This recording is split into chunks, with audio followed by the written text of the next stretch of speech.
Thanks, Al. All right. It looks like it's working now. Can you hear us? Because we see it actually, kind of the sound moving. So somebody please tell us, because that's hysterical. We've been saying hi to everybody, and now we'll just do it again. There it is. Okay, it's working now. Okay. What a week for technical difficulties on live streams. I feel like everyone's having some issues this week. So first, Blaine, welcome. Thank you Yes. for joining us. Hi, Blaine. Welcome. I know it's your first time here on the Means to Travel live stream, so thanks so much. It was awesome connecting with you yesterday. Michael Mann. I don't know if he's here, but really, really great to have him at least a little bit later, if not right now. Nick, thank you for joining us. Nick Peterson. And we'll come back because I want to chat about your road trip. But thanks for joining. Alan A., thanks for joining too. Katie Smith, hi, great to see you. And Darian, Germany Travel Personal Guide, hey there. And Thomas Reiser. We were actually having a debate before you guys could hear us about whether it was Reiser or Reiser. So we're assuming Reiser. And then, If you want to send us the phonetics, Yeah. you're more than welcome. hey, Eric Brown, Megan Morris. Great to see Hey, you both. welcome, guys. Awesome. You guys joined when the sound came on, so that's good. Lori Sims, thank you for joining. Good to see you. Yeah, Lori Sims, thanks so much for joining too. Great to see you, and it was fun talking with you last night on the Walters World chat. Yeah. You are correct. Hopefully it's me, Riser. All right, so looks like we have a great crew tonight. Yeah. So you guys missed our really good cheers as well. Oh yeah, it just like rang. It was like It was a beautiful sound that I don't know if we'll be able to recreate. Let's try it. Oh yeah, that was good again. So hopefully you guys have nice. something to drink tonight too, even if it's just water. We were really looking forward to this wine night ourselves. We really appreciate the community that you guys all created alongside us here on the Means to Travel channel. And so, man, Derek, trying to make an echo here where there wasn't one. So yeah, it's been really great. It's just to connect with everybody that's on this chat so far. And we really look forward to Thursday nights now. Yeah. So one thing that I think is kind of a hot topic in travel right now is the excitement around the possibility of road trips. So we wanted to basically spend a little bit of time today talking about road trip tips, sharing with each other, and also we have a few that we have researched and thought of from our own experience, and also about short distance travel, whether that be on an airplane or something else, maybe a train trip or something. So hopefully you guys are along for the ride with us on that topic at hand, because we would love to share together. But I guess while we wait for a few more folks to join, what are some updates from us since Sunday? I feel like the time between the Sunday lives and the Thursday lives, we actually have something that happens, Like Derek started, his hair's getting so long, he started complaining that he might have tangles soon, that he actually has to brush out. Yeah, that happened, I guess, this morning. No, I like my hair. I think it's working. I think I can pull it off still for a little while longer. I don't have like okay, right? I don't have like man bun length or anything like that going on. But you were saying this morning, I think I have tangles. Yeah, well that was more that. Yeah, my hair was pretty messy, and I was like dreading the idea of combing it. Yeah.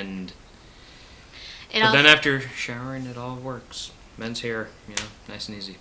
It's also been really rainy here all week, and of course now when it's a nice sunny night that you guys can see kind of through the windows behind us, we're inside, can't go for a walk.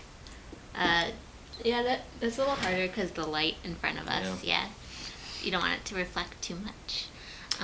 But yeah, so we're here in Chicago, in Illinois, in the U.S. Would love to know where everybody else is from. I know where a few of you guys are from, but just always good to reconnect about that. Okay. Especially as we talk about short distance trips and road trips. So give us Yeah. a shout. We're all from. Hey Bonnie, great to see you. Thanks for joining Bonnie, tonight. welcome. We're so excited to have everybody on. This is great. Yeah.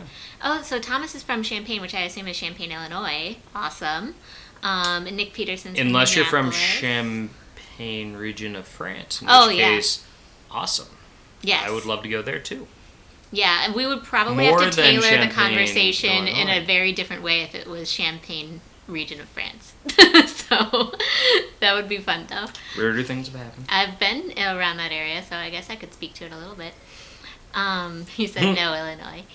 And then Darian is from, is it Ocala, Florida? I'm probably pronouncing it wrong. Ocala? Yeah, living in Kathleen, Georgia. Yeah, Darian just moved, like, literally this week, basically. He's unpacking. So, yeah, I hope that's all going well. I know we've connected about it a little bit. Al's pointing out that Champagne is spelled differently. Oh, is Illinois it? versus France, which shows you how little I know how to spell Champagne. There you go. I think there might be an E. on the end. I'm guessing an E. I don't know. Perhaps. And then Blaine is from Hilton Head Island, South Carolina. Yes. Nice. I've never been there, but I really would love to go someday. We are actually talking about a longer road trip this summer, potentially involving South Carolina, which would be very exciting indeed. Yeah, so... I said it perfectly. Ocala. Great. Great, nice. great. And Thomas is just a few miles from our favorite travel fam, Walter's World, he's saying. So that's cool. Cool. So, Al, thank you for the spelling lesson there. Champagne and champagne. Al went to U of I, so he You would know. He can educate us all on that. All right. Al and Ruth. Al and Ruth. And I'm sure Julia. Ruth is there too. You can just name all your family, basically. They all Yeah. went to... Al is my dad, for everybody who might be wondering how much we know about him. Okay, so, anyway, so Blaine is saying, I am an account executive for a tourist magazine here, so I will fit in perfect here. You certainly will. Oh my Nice. gosh. So we That's definitely cool. have a great group, Blaine, of travel addicts here. And I think there's going to be some even more joining as we go along. Yeah. So definitely you are going to be one with this crew. So anyway, what else is new this week as we kind of... Did we some like to gardening. do a little bit of like talking about what's up before, just to give everybody some time to join. Did some gardening, practicing that green thumb a little bit. Bought some... So we were transplanting like ornamental grasses from the back of the house to the front of the house, which is way more information than you need. All you need to know is I spent about 45 minutes on Monday gardening, so there we go. Yeah, Derek has definitely been exercising his green thumb. He's been growing inside, starting from seed, some cilantro and basil that is still doing well. But then also, what else? We created a lot more planters in our front yard as well. Yeah. And just Got to work on that curb appeal, keeping up with the neighbors.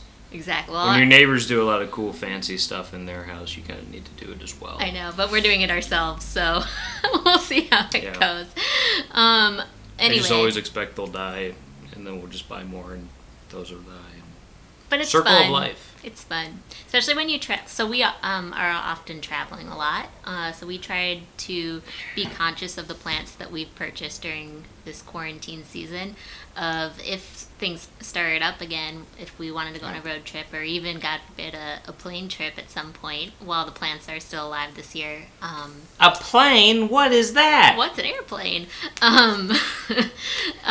Tell me more. Then hopefully all of these plants will be self-sustaining enough that they won't die while we are traveling. Yeah. And there will be enough rain to help that out. Hopefully. All right. Yeah, Bonnie's saying it's good to get your hands dirty. I agree. Yeah. It's fun. Yeah, I sure. painted my nails today, though, so they were they were needing it after all that gardening. All right, so let's circle back, I think. Why don't we get Yeah. started talking about travel? So Nick Peterson is saying the best road trip I've ever taken is I drove solo in 2015 from Minneapolis all the way to Maine. Biggest highlight of that trip was riding the Maid of the Mist at Niagara Falls. That is so Oh, that's neat. epic. We were actually, so I created a road trip potential one in Google Maps this week where we would go from Chicago kind of up the coast of Lake Michigan over into Canada and then make our way over to New England, including Maine. So I bet it's kind of a similar trek as what you were doing. I'm curious if you involved Canada or not. We probably would have driven across the UP, right? If you drove across the UP and over with into Niagara Falls, perhaps Canada was involved. That would make sense. So that would be really cool. Yeah. If you have any, Niagara Falls would be great. If you have any insights on like, I always hear to stay on the Canada side, not the U.S. side, that sort of thing. Just from your experience being there, let us know. Okay, so let me go back. This is a lot of people just saying hello to each other. Awesome. And then I saw that Lori said something, right? Did I miss it? Oh yeah, Lori said, last short road trip I drove was Orange County to Simeon Hurst Castle, with stops in Santa Barbara and Salving, hitting some small towns along the coast. Yeah, so the Sound Simeon beautiful. Hearst Castle, I think that's the like William Randall Hearst family, right? So, funny connection that we have to Hearst is that when we lived in New York, we lived in a building that William Randall Hearst actually built in New York. Yep. He built it so that his mistress Could live on the top could floor. live on the top floor, because for whatever reason, the Waldorf Astoria, which is like nearby that he would stay at, wouldn't let him have his mistress there, so he built a building for her. That's pretty, that's love. That is love right there.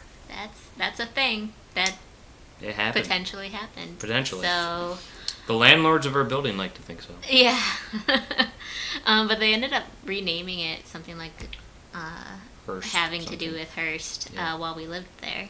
Yeah. Or Randall Tower or something. Yeah, like that. yeah. After William Randolph Tower, something like that. The Randolph House, I Something believe. like that. You I would don't think know. since we lived there for 3 years that we would know, but it's been a while. All right, so Germany travel personal guy is asking, what is the longest ever road trip that you have traveled? And I'm curious what everybody else's answers are to this question too. I have a lot that I think I can choose between.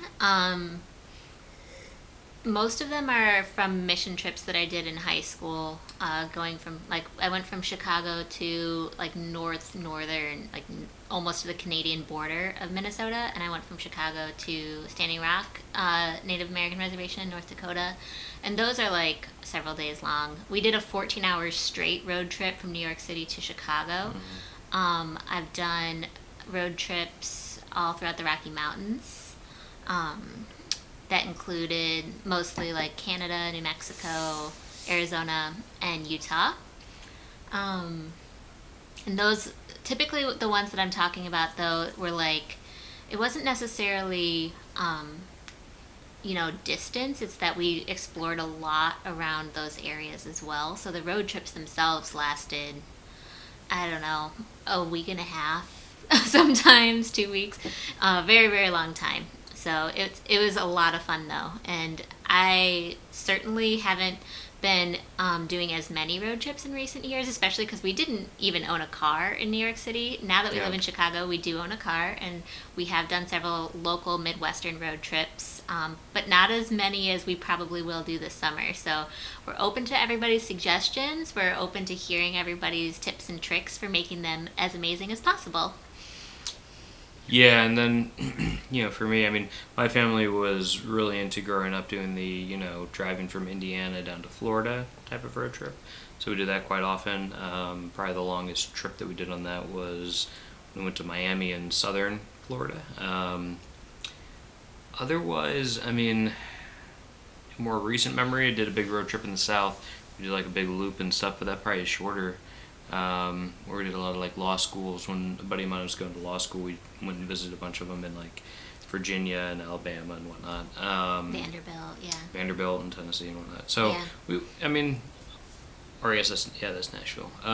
So done a lot of that stuff, and then a couple of years ago we did the big Scotland road trip where we went from Glasgow up around the Highlands, up through Inverness, back down to Edinburgh, and then across. So we did quite a bit with that. That was like a 10-day road trip, 10 or 11 days. That was so much fun. Beautiful. Probably that's my favorite road trip that we've done.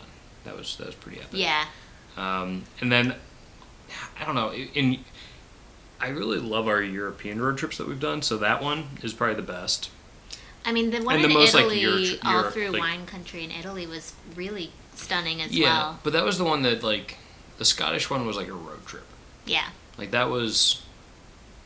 we were, like, going town to town around Scotland in a car that we were in it.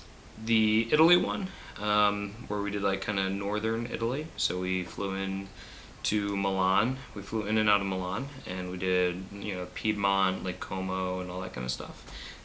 That was I don't know if I'd consider that a road trip as much. I mean, we drove, but I wouldn't call it a road trip. Driving wasn't a big part of the adventure. And then the same with France. We did like where we flew in and out of Paris, but then we did like the Loire Valley, and that's similar. It's like we had a home base in the Loire Valley, and then we did a little day trips out of that with a car. Beautiful. But I wouldn't call that a lots road of trip. Wine. But although white wine. I guess, Yeah, there's been a lot of trips that we've taken where we've like rented cars and explored in that fashion. We've also done several train trips. We took the train from Vancouver to Seattle. We took it in the northeast of the U.S., and we've taken it in Europe. And it can be a really interesting way to get around. Here China, that's how we got from Shanghai to Beijing. Yep, Shanghai to Beijing by train.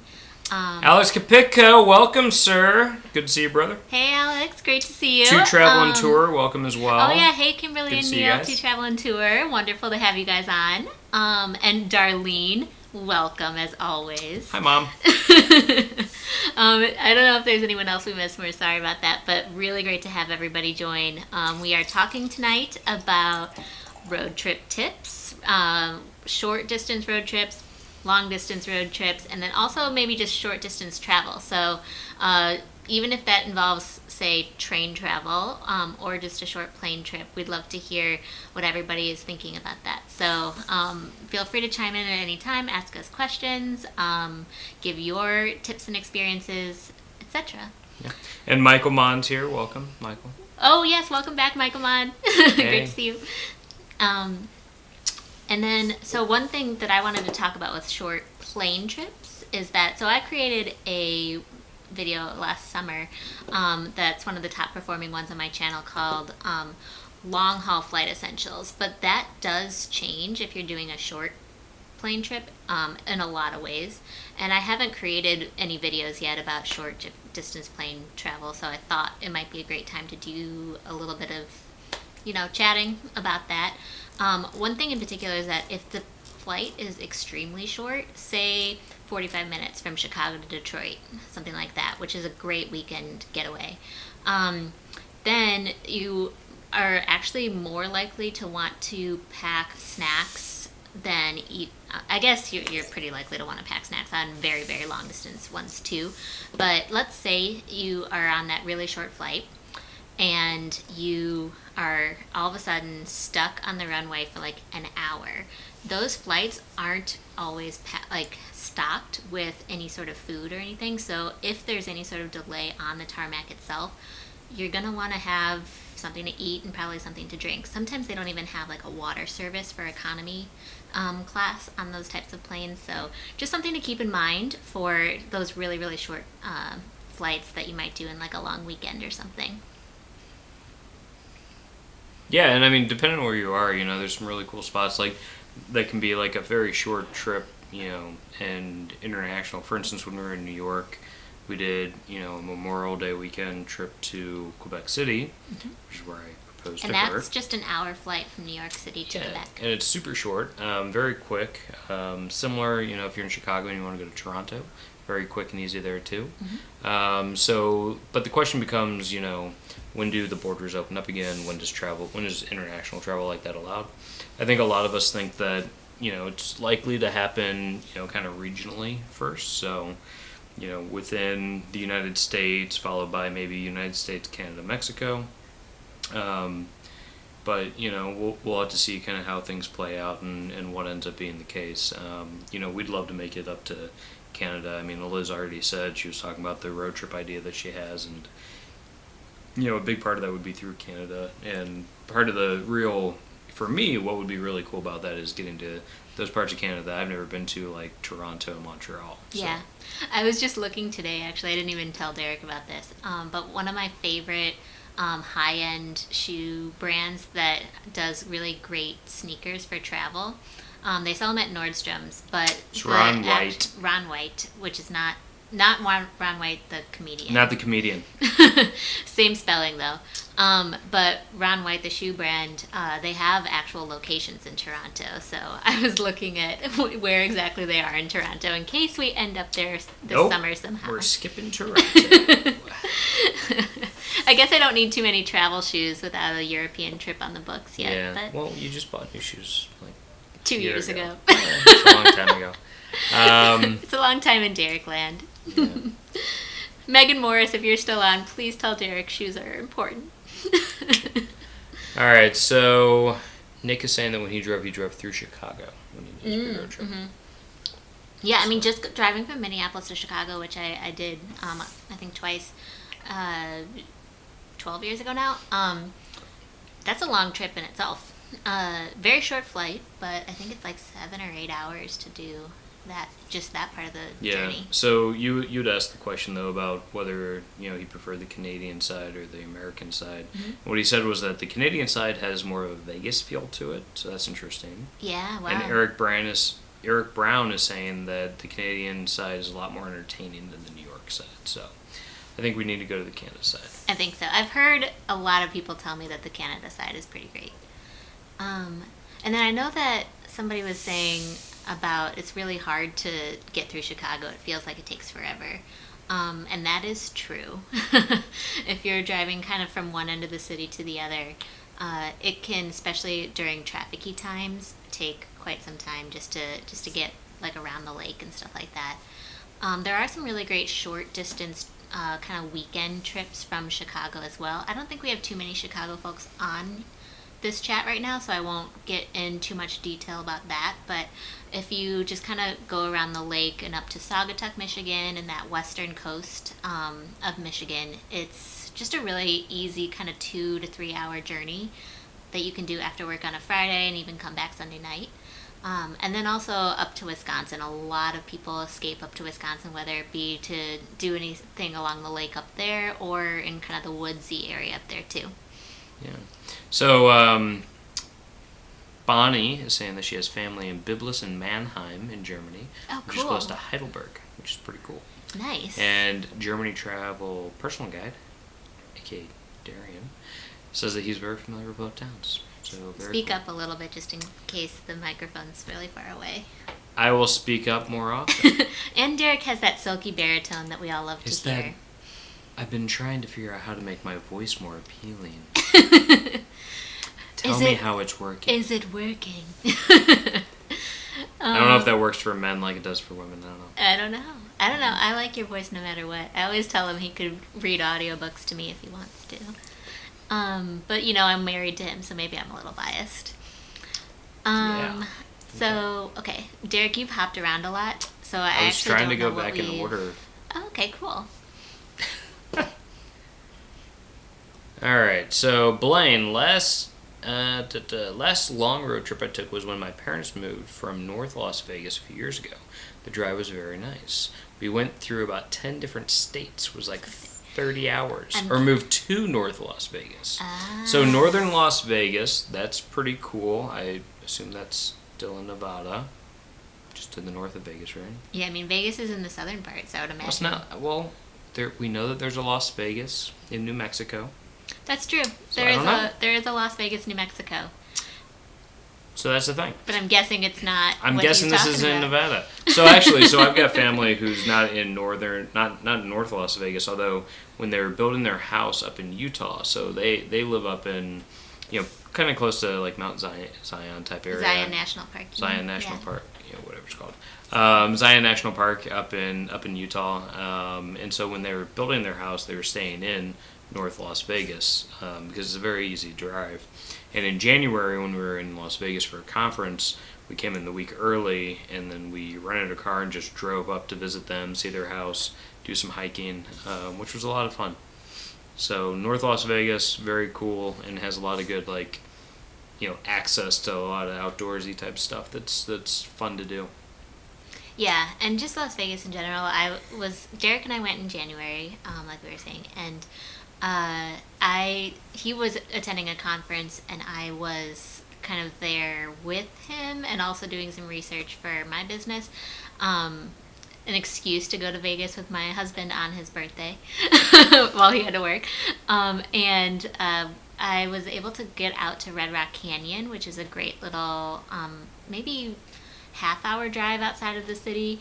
And then also I went to Hoover Dam, which was fascinating. I don't know if you need to go like multiple times. I feel like I've been once and now I'm probably good, but I went back in high school. I think I'm still good, unless I want to go for a photography of some kind. I don't know if there's any good I posted a picture of that excursion on Earth Day this past last week, just to speak about how important the how much humans have changed the Earth, and how excited I was that the Earth let us do that. And it was really cool to be at Hoover Dam, just seeing the magnitude of the engineering work there.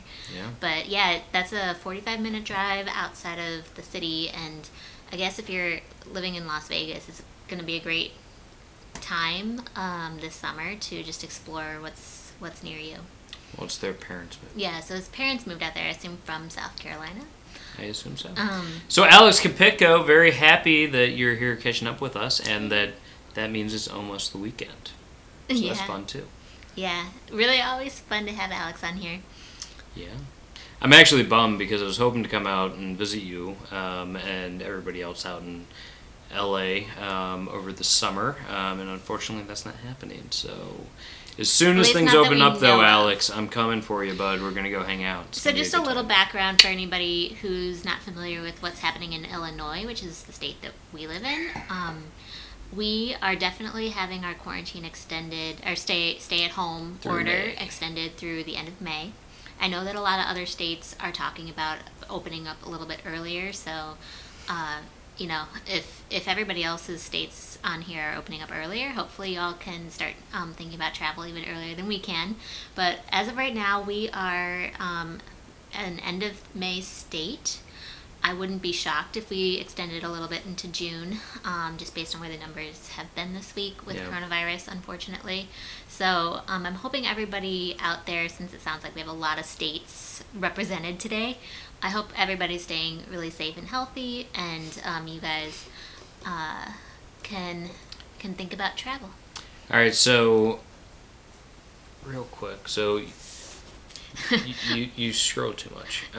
So I did see Michael Mann. That's pretty funny. So we were that family that road tripped without young kids, 42 states in 5 years. But then he corrected himself and said with our young kids. Oh. So cool. That's awesome. That's really cool that your kids can say that they've been to 42 states in 5 years. Yeah, that's pretty awesome. And I mean, that's the way to do it, right? Some people are like, "Oh, I'm going to do a state a year," and it's like, well, that's going to take 50 years to hit them all. You need to kind of make them condense like that, as many as you can at a time. I really like Megan Morris's comment that if Derek gets his drone, Eliz gets her shoes. So we'll see where... Okay, buy shoes. I'll buy a drone. We'll see where this conversation takes us. Megan, you're on my side. I like it. She's been telling me no drone, so I like it. So for everybody's background, we had a chat on one of the Walters World live streams a week ago, maybe. And I told Derek he had to start... So Derek wants a drone, and he's been wanting a drone for a year, maybe 2 years. ever since we went to Scotland, I suppose. And I told him he has to use his GoPro more because he was also begging for a GoPro and then doesn't really use it that much. I use it. So it was one I of use those it at least once on every trip. I feel like the parent right now where I'm like, you need to use your GoPro more before we can buy you a drone. I can buy my own. Apparently, parents sound a little nasally. I apologize to all parents out there. That was a weird voice of mine. I got my own money. Do what I want to do. That's true. We'll see all where right. this goes. I just want to say hi to everybody new on this. So, hey, Visos Travel, great to have you on. Thanks for joining today. Visos. Very cool. Okay, sorry. Did I scroll past something you wanted to talk about? No. Okay. I'm so sorry, you guys, if we've missed your comments. We are just catching up now, I think. So, Michael Mann. Well, wait. So, first, before we get there. Yeah. Darian is saying, but that's in response to Bonnie. Okay, so the castle route in Germany is gorgeous, Mannheim to Prague, and that's Bonnie, which Darian is agreeing with and says that he loves the castles there. So that would be really cool. The castle route sounds like my route. I mean, that sounds like a route I would love to do. Mm-hmm. Big into castles, love like all the photography options that come with that. So that sounds pretty cool. And Prague is huge on my list of places to go to. So on my Instagram story today, I was complaining about how much it's really rainy in Chicago all week. And I posted a photo of me standing with my hood up, umbrella poised, basically being rained on at a castle that Derek took. And it made me really, really miss visiting castles. That one in particular was in Wales. So if any of you guys have an Instagram, I would love to connect there too. But I just realized what we didn't talk about is which wine we're drinking. And I actually really, really like this one. So should we... Yeah, it's good. Should we interrupt ourselves for our wine reco? Yeah, so this wine is Altos de Plata, which is an Argentinian wine in the Mendoza region. And the vineyard itself is Terrazas, Terrazas de los Andes. And Derek and I actually went... Terrazas de los Andes, yeah. We went to this vineyard when we were in Mendoza on a wine excursion. So really, really fun to have found that in our local Binny's. We did not bring this back from Argentina. Nope. Binny's is like the wine warehouse superstore in the Chicago region. Kind of like a Total Wine in other parts of the country. So we've been finding some really great gems at Binny's during quarantine. Blaine is saying shoes are not important. Buy less shoes and travel more. LOL. So I'm actually really good about not buying a lot of shoes. I buy quality expensive ones. Sneakers. Yeah, ones that last many, many years, but they are expensive up front. So we have a few more years left in the ones you bought 2 years ago then. I don't know, we'll see. So Michael is saying that Toronto is a great city to explore, and I would love to explore Toronto. I think that'd be a lot of fun. I've connected with a number of different Instagrammers and whatnot in the Toronto area who do like some really cool photography around skyline photography and stuff like that. So I definitely want to get up there and hopefully go for some shoots with those guys. Yeah, Toronto is one place that we really need to get to as soon as we can. Oh, sorry that I just saw this, Darian, but Darian from Germany Travel Personal Guide is saying that it was an awesome picture of Hoover Dam that I posted. So sorry that it's delayed that I'm seeing this, but thank you so much. I really appreciate that. So Blaine is saying that he loves Alberta, Canada. Awesome. Yes. And we also have not been there. So in Canada, we have been to Quebec, which is where we got engaged, and also Vancouver/Victoria, which is on Vancouver Island as well. And we did a little bit of exploring on Vancouver Island. But we have a lot to see in the middle. And I actually really want to go to Nova Scotia. So we'll see. We'll see where the summer takes us in our little SUV. All right. Darlene is saying, Derek, when Matt moved to San Rafael... Whoa, stop moving. You missed this. It was a whole great thing road right trip, here. very relaxing and fun. Awesome. Yeah, so Darlene was able to go out to California with Derek's brother Matt when he moved out from Indiana to California, and I think Wisconsin. He moved from Milwaukee. oh, that's right. But your mom came from Indiana. Yes. Indiana to Milwaukee to Yes. California. But that's a great cross-country road trip to do just with family and friends if you have the time. I think my parents go out to actually. California. Yeah, I think my parents actually did like a road trip with my little brother when he graduated high school, and they did kind of like, or at least I think my dad and little brother might have done it together. And they did like a bunch of like the national parks and stuff, which is pretty cool. And Derek just highlighted a very important comment from Alex Capitco. I will let you No, read you it. read that. Well, you have to read it because it's Alex important. Capitco says, "Sign me up for the first Derek read audiobook. I'll take it with me on my road trip." So if anybody wants Derek to moonlight as a We're gonna put up a poll after this as on an audiobook what reader, book I please should like read. this video, give it a thumbs up. Maybe green eggs and ham. I don't know. We all know that my voice wouldn't do well in audiobook, but Derek's I think would be great. Sure. Oh, hey Rachel, great to see you. So Rachel's here from Salt Lake, tuning in. Thanks so much. So Thomas is saying that I used to live in the Beverly area of Chicago, and lots of people owned homes in Michigan. Oh, that's terrific. So You're a family my friend. grandmother grew up in Beverly, on my mom's side. I don't know if they're on or if they've already commented because we are a little bit behind now again. But my grandmother was born in Beverly and grew up right there. So that's a really pretty area of Chicago for sure. I haven't taken you down there. Nope. That actually would be an interesting quarantine road trip to take. Would be because it's only maybe I don't know, like a half hour from where we live in because we live in Chicago, like the city, and Beverly is on the southern part of the Chicago area. Yeah. But not South Side. It Different is, than I South mean, Side. it's technically the south side. But of not Chicago. Like, not like dangerous South Side. It's not I mean, anywhere could be dangerous, but no, it's not dangerous. Because in Chicago, a lot of people think about like South Loop and like southern Chicago as being a little bit more. I don't think there's dangerous like a and lot stuff. of like gang activity or anything in Beverly. Okay. So that was my question. Yeah, it's an okay. important question because there are parts of Chicago that you guys just shouldn't visit if you don't really know the areas. So Darian and Two Travel and Tour are talking about driving and getting tickets with tolls and different things like that. But Two Travel and Tour is saying that they were happy to make it out of Italy alive because of the traffic disaster that is Italy.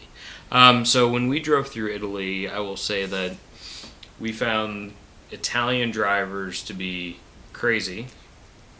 They all thought that they were Mario Andretti. So we just stayed to the right. We just stayed to the right and let them pass us. But Also, when Derek got a ticket. That was in France. Oh, sorry, that was in France. I got pulled over in Italy, but that was like a routine stop. Yeah. That was not. We didn't get a ticket. So when I was in, that was a speeding ticket in France. That doesn't count. I mean, they have cameras. It's not fair. I didn't know. It counts. I didn't know what like the camera thing meant. Like it said, like there's even this. All right, back to Italy. You got this. Okay. Focus, But in Derek. Italy- Focus. I don't wanna. I haven't had enough coffee. I don't wanna. I don't want to focus. No, so when we were in Italy, though, like the drivers there are pretty nuts. They kind of, they'll tailgate you and kind of ride your bumper. And when we were driving back to Milan to like actually return our rental car, it was pouring rain. I mean, it was like coming down. Yeah. So much so that you couldn't see more than like 20 feet ahead of you. It was brutal. It was pretty bad. I'm gonna plug in your phone because it's saying low battery. And despite that, people were still tailgating me, like on my bumper. I'm like, you can't see that far. Like, you need to slow the heck down. We actually This ended ain't up safe. stopping. Yeah, we didn't feel safe, and so what we ended up doing was we stopped at one of the amazing roadside like. Oh yeah, let's truck talk about stops or whatever those let's things talk are about called. truck stops in foreign countries. 'Cause, If like, anybody else has been to them, because Derek and I have some The wonderful rest stories stops, about them. the rest stops in Italy are phenomenal. Like, they're super clean, super nice. You can go and you can get like an espresso, a cappuccino, A dinner. You can get dinner that's nice. like a nice dinner. It's amazing. Not a hot dog, like literally Italian food, buffet So cool. style. You can order it. Basically, it's kind of like a deli counter almost. At least the ones that we went to, that you can But go nice. up and order something from somebody to make in front of you. It was so good. So, highly recommend it in Italy. Didn't really experience much in France that way, so I have no idea. But no, that was cool. So yeah, crazy drivers. Yeah, definitely. We definitely agree with you. Minnesota has a partial open Monday, the 4th, but most are extended. But most businesses are extended through the 18th. Yeah. Interesting. Okay, so It's Lori's... so interesting how different states are doing things so differently, especially over the next month. Yeah, so Lori is saying that California can't even go to the beach or parks as of tomorrow. I'm actually surprised. I didn't know that they hadn't closed the beaches in California yet. Yeah, I thought that they had until my family was sharing to us some pictures of the beaches in California and Yeah. how a lot of people actually ended up going, I think a week ago or maybe on Easter or something like that. And so they had to create a little bit more regulation. In Chicago, so we have beaches here in Chicago along the lake, and they've been closed since March.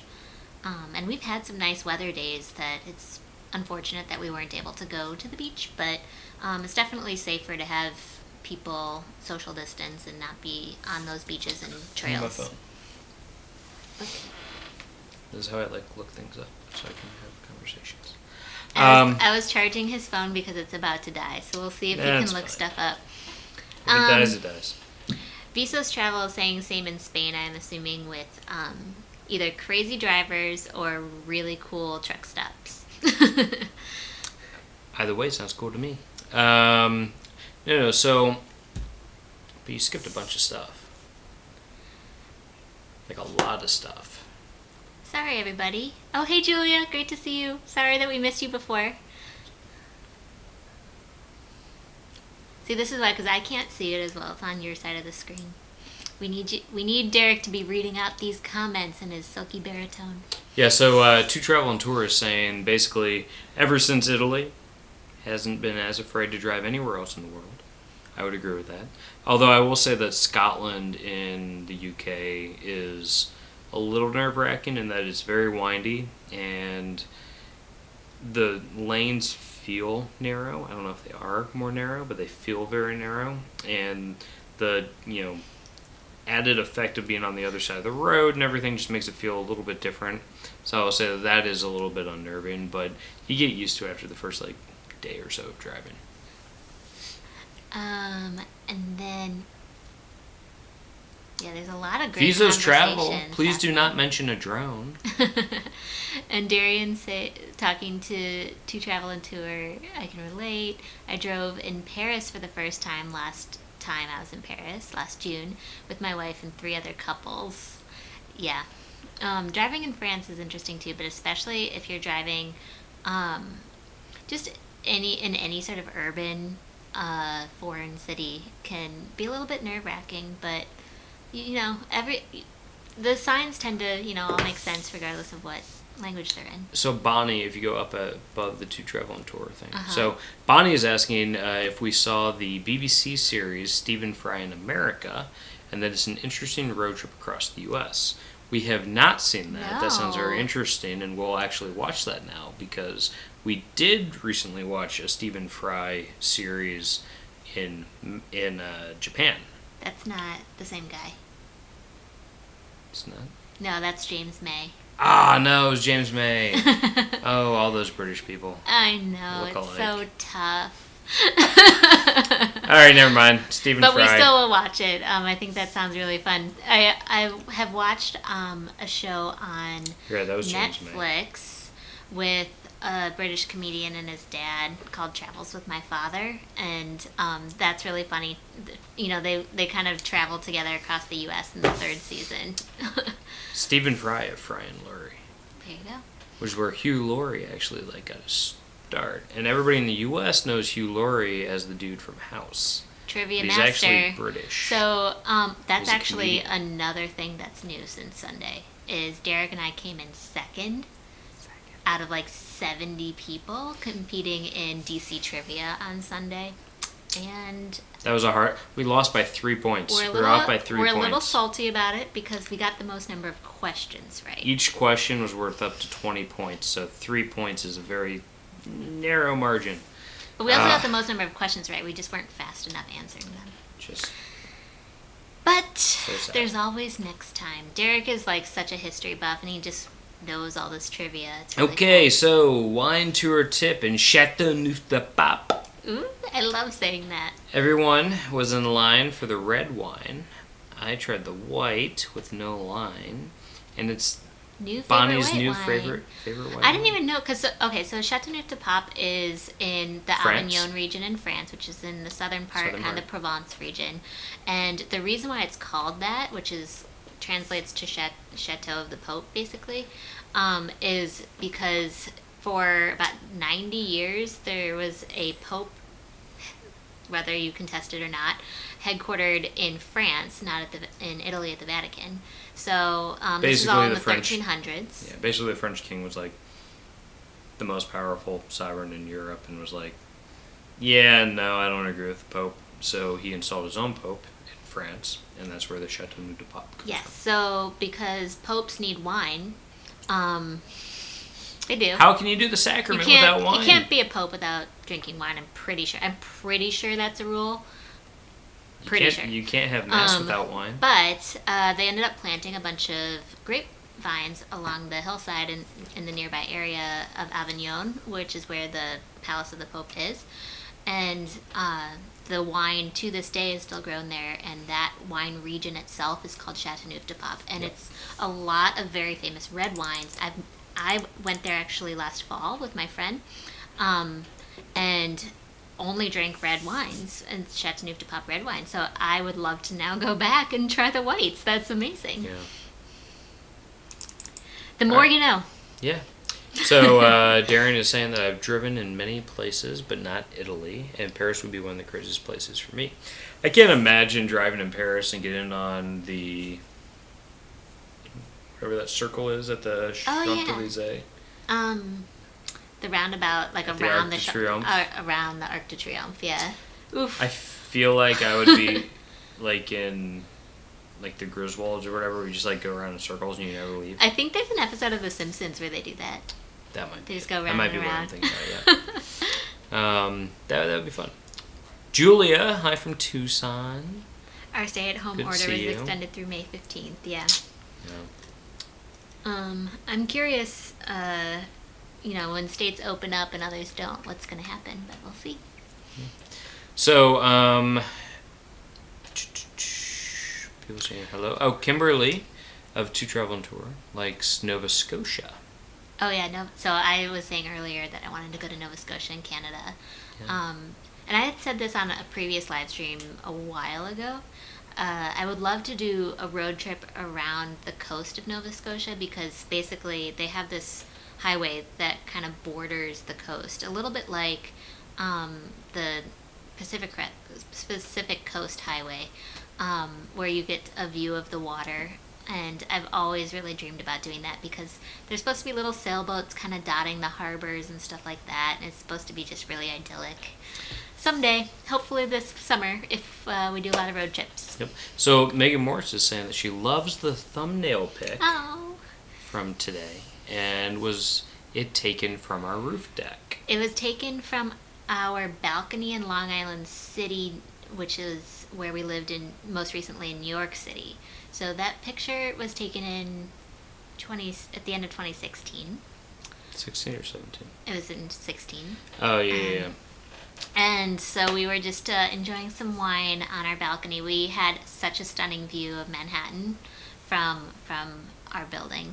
Well, and that's one of the reasons why when people ask us about like where should we stay in New York City, we always feel like we have to recommend Long Island City because Long Island City it's part of Queens, so it's still part of the city. It's not like way out in Long Island. But it's very safe. Yeah, I mean Queens isn't that dangerous. Well, a lot of people have preconceived notions about Queens, but it's... Yeah, no, I mean it's fine.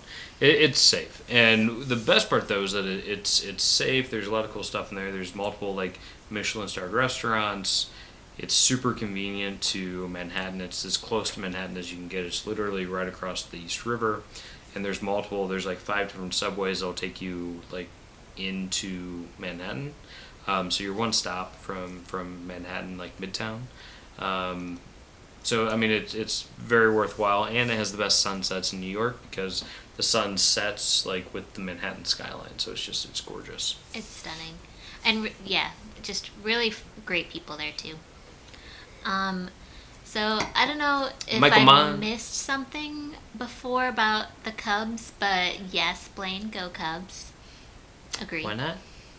All right, so Michael Mann is saying that audiobooks got them through their long road trips. There you go. Derek needs to get a side gig as an audiobook reader. So Bonnie is asking, preference, New World or Old World wine? What is our favorite wine region? What is our favorite wine region? Well, okay. So if there is a wine from France, I will probably like it. Is it my favorite wine region? I don't know. France is but it's very consistent. Well, I'm just trying to narrow in a little bit, which she's asking Old World, New World. France is very consistent, in my opinion. I don't know if I've really had a wine from France that I've disliked. We are drinking a wine right now, a New World wine from Argentina. And this one's particularly exceptional in my opinion, but there are some that I feel like I don't know about exceptional. It's good. I think it's exceptional for the price point. Yeah, it's good for the price point, but it's not. I mean, it's not a Camus. I mean, it's good, but it's not like right. It's not. So Camus is like one of those steakhouse cab sauves that Derek just drools Camus. over. It's a Napa cab. It's delicious, delightful. Totally love it. But this cab sauv was probably somewhere between $10 and $15, whereas Camus is like $55 to $65. Yeah. So not an everyday wine. Not in the Zacarias household. Well, that's a great question. I don't know if we would ever really narrow in onto favorites, and especially because different years can be different, different flavor, different tastes, different notes. Yeah, so what I would say, though, about wine regions for me is that my favorite wine regions are the ones I've been to. Like that, for me, having that like personal connection goes a long way to having me enjoy the wines a lot more, because as I drink the wine, I remember the experience, I remember, our travels together and stuff like that. So, for me, we've been to wine regions in Italy, in the Piedmont region. So if I'm wanting Italian wines, I know that I will always, side towards ones that say Piedmont.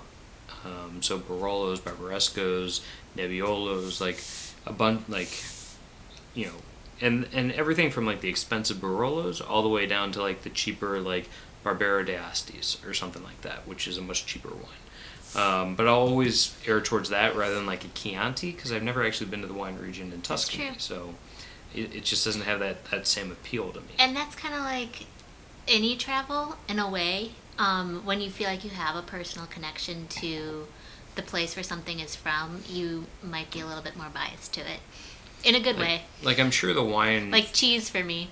Yeah. Like I'm sure that the wine in the central coast of California is very nice, like Santa Barbara and those types of areas, right? But I'm not going to get it over a Sonoma or a Napa, because I've been to both Napa and Sonoma, and I just feel stronger about that. Yeah, so. That's true. And they probably have really great wines. We've also been, we've mentioned this on past live streams, but we've been to a lot of like really regional wine regions in the U.S. Smaller, non-typical. Smaller. So we've been to a few wine tasting rooms in Washington. We have not been to Oregon wine region, which is a huge miss for us in our opinions. But we've even been wine tasting in like Indiana, Virginia, Arizona, Long Island. Yeah, the North Fork wineries. That was a fun one.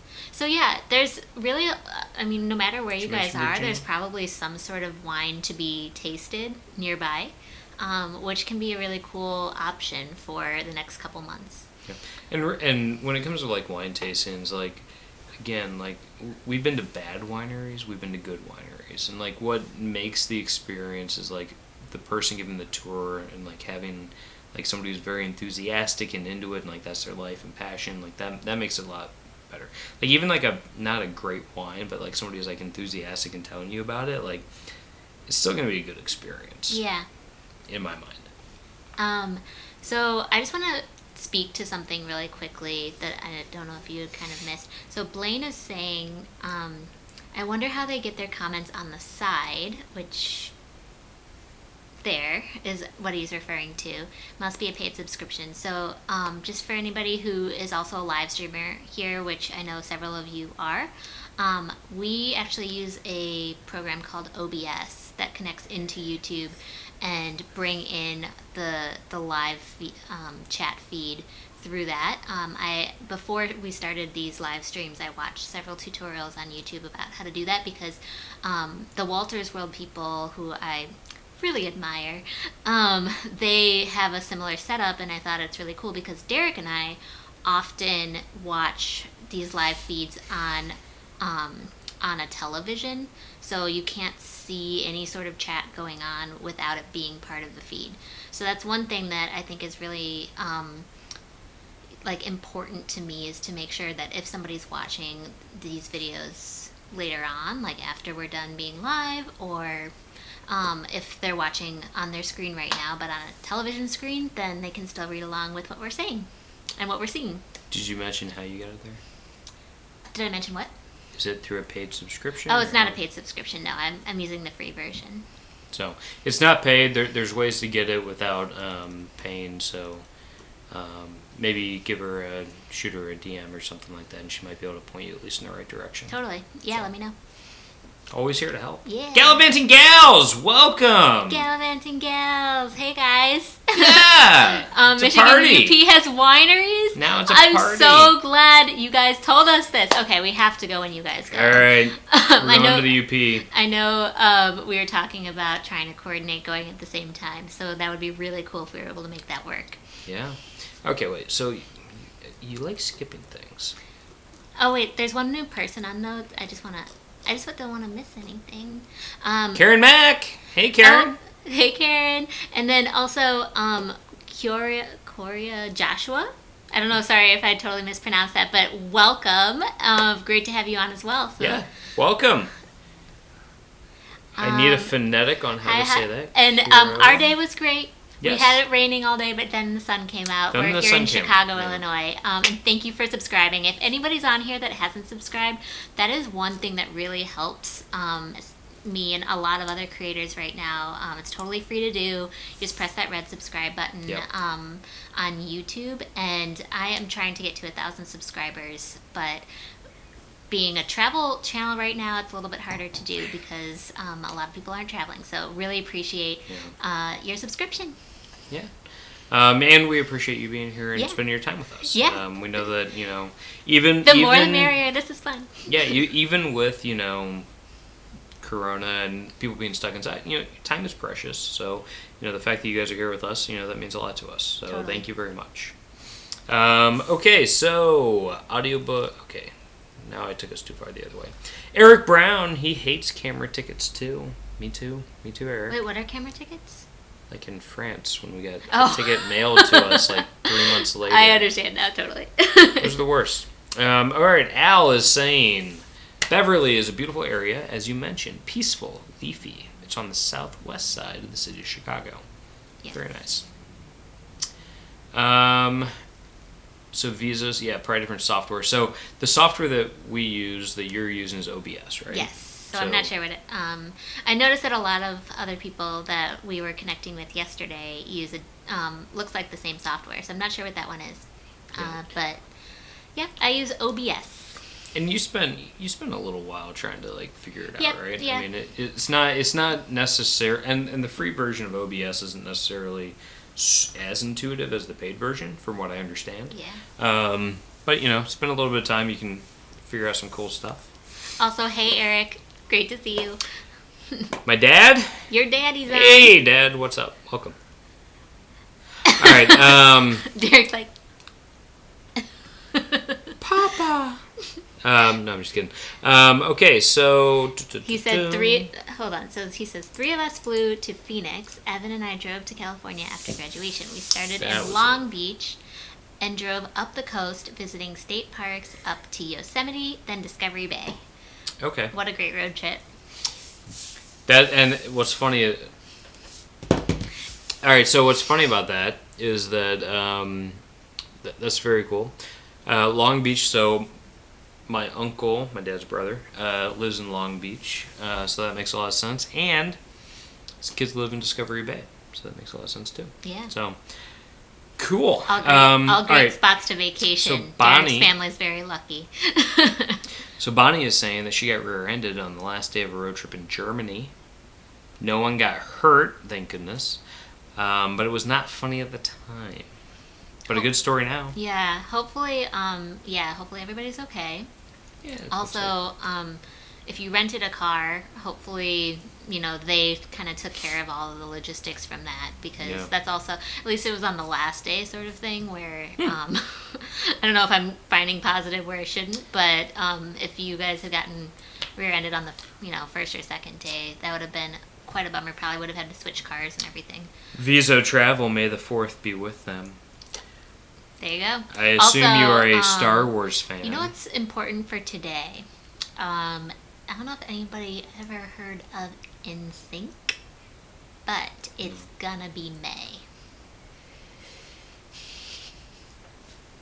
Derek's like, I just listened to classic rock in high school. I don't understand.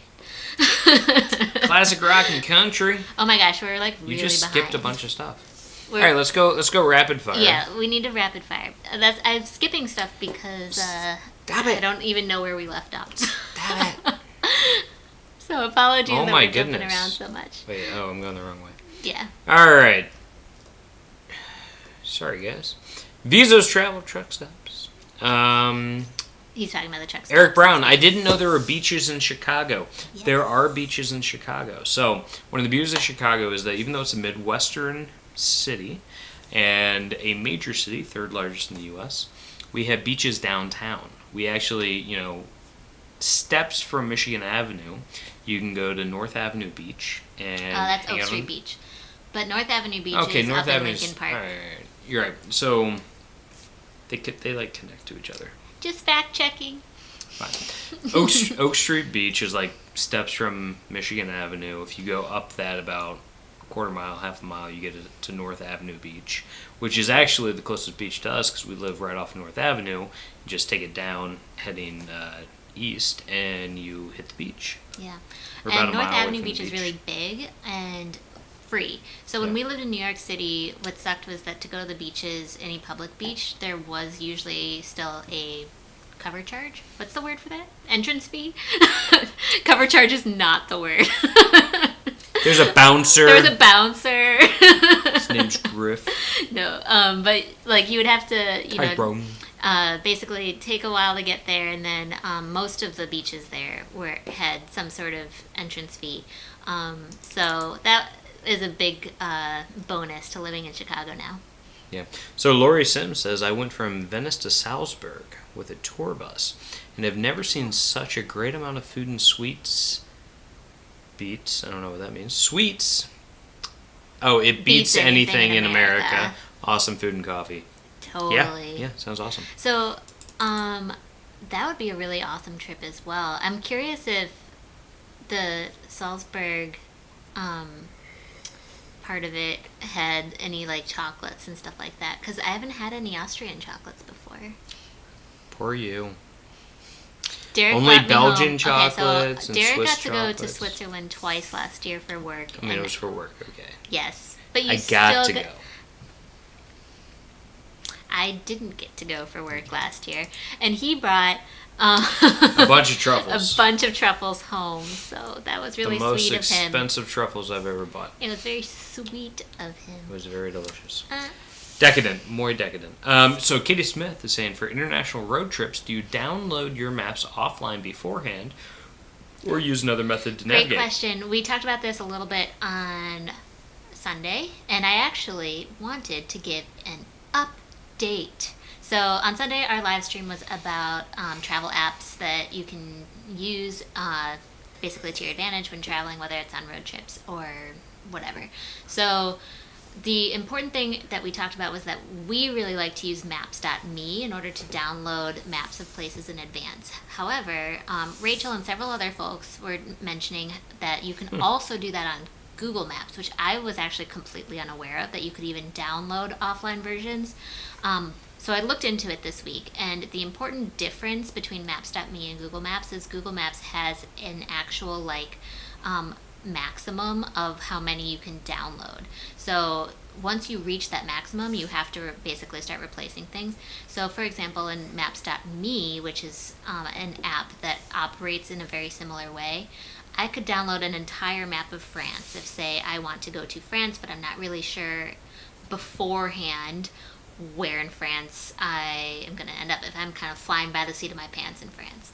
Or if you want to download a map of multiple states across the US because you're taking long road trips, that's going to be very difficult to do in Google Maps. So that is the difference that I think we didn't really speak to on Sunday, and I wanted to bring that up. So I'm glad this kind of came back up again, especially from a road trips perspective, because that is something to keep in mind, that maps.me, not only if you're in a place that maybe doesn't have great cell phone service, it could be great to have downloaded maps in advance, but it might be the superior app itself because you can download more in advance. But what I would say is, when it comes to navigation, for me, what I want to have is access to my cell phone. So and through Verizon, Waze even. So through Verizon, for $10 a day, you can get access to your data plan that you have anyways. So I have unlimited data through my plan, and that which is is worth great. It, right? So especially on road trips. So if I get access to that, and I can then use Google Maps whenever we're traveling, awesome. Even if you're in a place where you don't have reception, as long as you have the route plugged in advance, you can just use the GPS piece of it, and it can still get you from point A to point B. So for me, that's what I would rather have, because you're less reliant on, did I download this specific area in advance, etc. The other way to do it, if you're not going to use cell phone data, is through a thing that we've used on a lot of trips that we do, which is the what's the device that we get? Oh, a TEP wireless TEP device, wireless. which just got bought by Travel Wi-Fi, so I don't know if they're still going to call it TEPI or not, but we'll TEPI. order a TEPI in advance. Which is just for fun to say. People like me who don't have unlimited data, and then I get 5G or 4G coverage depending on how much I spend. Now, I will say it's a little hit or miss sometimes. Sometimes it doesn't work, you don't get reception, but for the most part, it's reliable. And that's helped us a lot when it comes to travel. Especially you just in Scotland. log in via your Wi-Fi and you get access to the internet, and you can find things. And if most of your family and friends have Facebook, you can even do Wi-Fi calls and stuff with FaceTime. Yeah. So. Just to piggyback on that real quick, I was mentioning that it really was helpful in Scotland, and honestly, it's because in certain more rural areas, if you're going to be in a big city like London or something, you can tap into free Wi-Fi in a lot of places. Starbucks is everywhere, sort of thing. Well, when we went to Amsterdam, in more rural areas or whatever, it's a little bit harder to find those free Wi-Fi opportunities. So having that pocket Wi-Fi device anywhere you go, it's a game changer. Yep. I mean, I will say about Amsterdam, we did Amsterdam right before Corona and everything. Literally, we flew back the day that the travel restrictions went in place. What I will say is that even though I could have gotten access to my data every day with for $10 a day, we only did it one day actually of the time that we were abroad. And the reason there was that we always had as a fallback option. If I wanted to, I just had to turn off airplane mode and I could get data. But instead we relied on, we're stopping into a place and we're going to grab, Wi-Fi while we're here. But we had it as a fallback, which is nice. So, like, you don't necessarily have to, like, budget $10 every single day, because maybe some days you don't need it. But it's good to have it as, like, a fallback, so something to think about. Yeah. Just going to quickly go through some of these. So, Thomas says he drove in Kent in England, and the satellite navigation was a godsend. Yeah. Totally. I mean, especially in more rural areas, which Kent is not that rural, but in more rural areas, just being able to tap into satellite can be amazing. But Kent is also home to Canterbury. It is very fun. We went to Kent. We did a punting tour there. It was very nice. Okay, real quick though, Nick is saying, I was supposed to be going to see the Twins play at the Red Sox in Boston this summer. So disappointing not being able to travel to see the MLB series this year. Oh, yeah, totally. So, and Boston's a great place to go in the summer. Eliz only found out a couple weeks ago that I've never been to a Cubs game. Yes. I've tried to go to a Cubs game multiple times. But the last time I was supposed to go, we were supposed to be playing the Dodgers. We got rained out. And so I've been to Wrigley Field, but I haven't been to, oh my gosh, there's an F. Fenway Park. I haven't been to Fenway Park before in Boston. So that would be a really cool experience as well.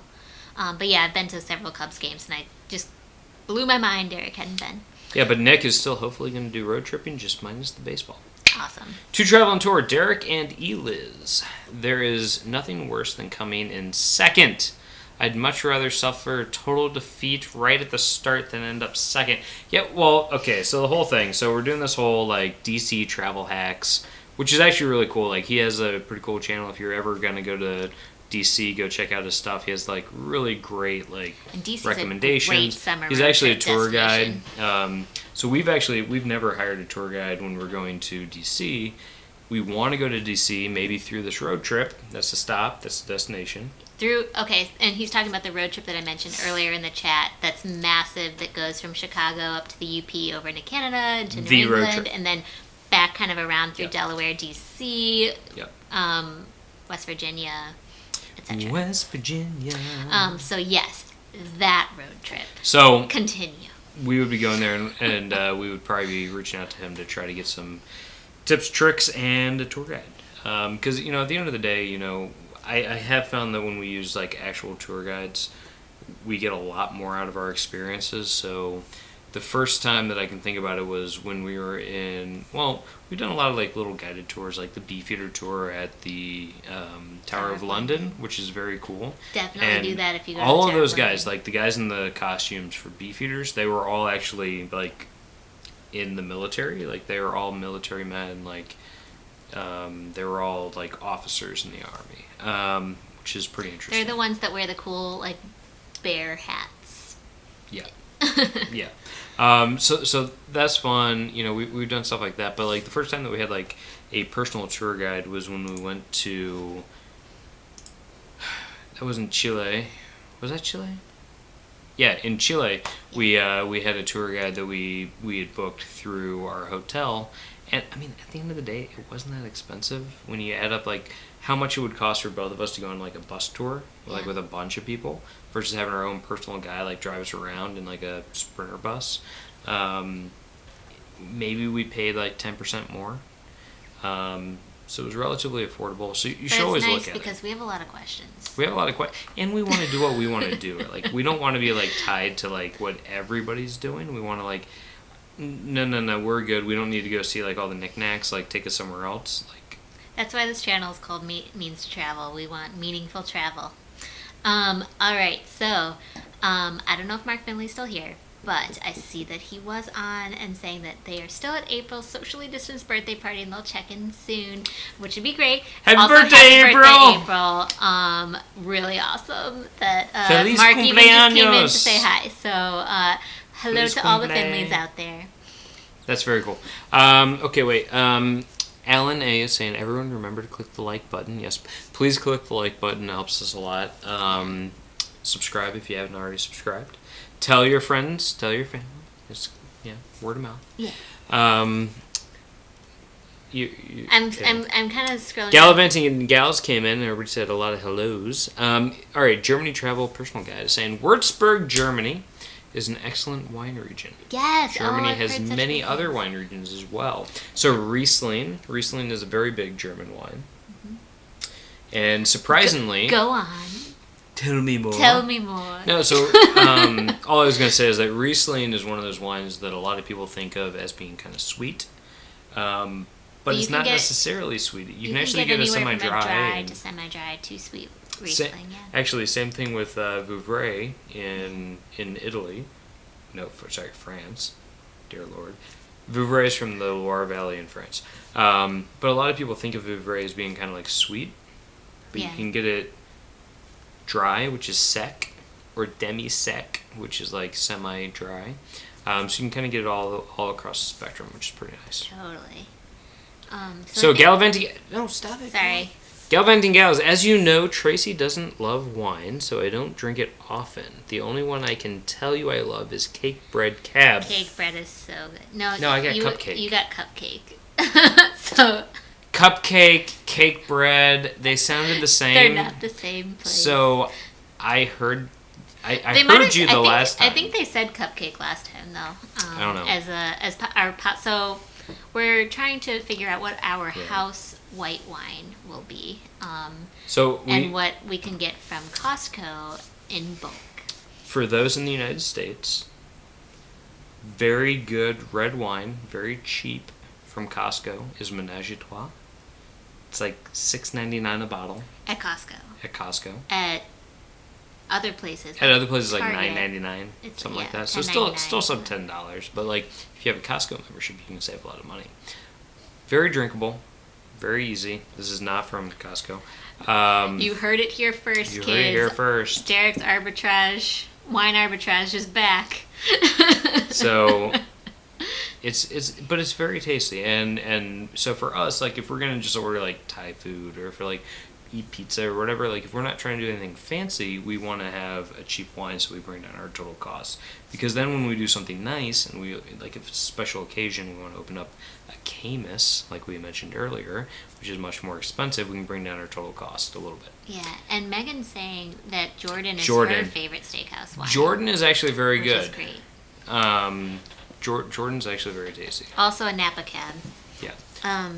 And there's a lot of great Napa Cabs out there. But like the typical kind of U.S. steakhouse Stag's ones Leap. are Stag's Leap, Jordan, Camus.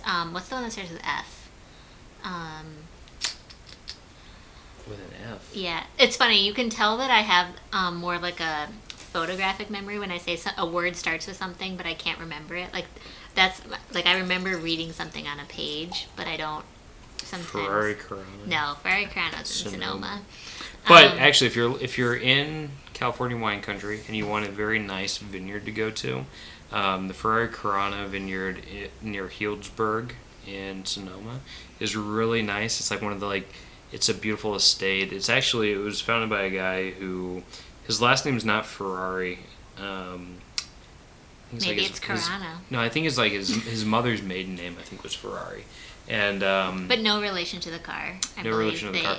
Their money came through like casinos in Las Vegas is how they made their money. And they've had this vineyard now for a while. It was like their white, which is Fumé Blanc, which is probably what you'd see if you see it in like grocery stores. Was one of the like house wines of the White House when Reagan was president. So it's been around for a while. It's a little bit out of our house wine budget. Here, but White House. The Fumé Blanc is not too expensive. It's probably their most distributed wine. But I was joking. Okay, fine. I'm Derek's done. Like, well. What? I mean, call me a nerd. Stop calling me a nerd. Poindexter. It's 8:21, and I've called him a nerd. All right. So, Mark Finley was back. I don't know what time we're talking about here. You've skipped stuff again. I didn't skip anything. You did. Okay. I didn't touch it. So the UP has wineries. Okay. UP has wineries. I saw somebody say that there's wineries in Missouri too. Oh, that's cool. And that's driving distance for us at least. So what I would say about like Indiana wine, if you're gonna do Indiana wine, I don't know why you would, but why not? We definitely did it back in college. We would go outside of Bloomington, Indiana. We went to IU, so Bloomington. There is a vineyard called Oliver Winery. We would go there, and it's very sweet. And I would say Indiana wines in general, pretty sweet. So I don't know. All right, so to Travel and Tour, whoever has not given a thumbs up yet and is not subscribed yet, please fix those errors. Thanks, you guys. Thanks, guys. That's so sweet. All right, so Michael Mann, my wife has a lot of family in northern Italy. When we go visiting from house to house, the wine always comes out. My wife doesn't drink wine, so I always end up with 2 glasses at each stop. That's amazing. That means you get wasted by the end, also, Michael Mann. Good for you. Also, your wife probably doesn't love carrying you home after that. Yeah. So that's really cool. That's pretty funny. What I will say about Italy, and the thing that I think about with Italy is grappa. Yes. Because and limoncello. Waste not, want not. Grappa is made out of like the leftover stuff from the winemaking process, like all the stems and grape like skins and all that kind of stuff.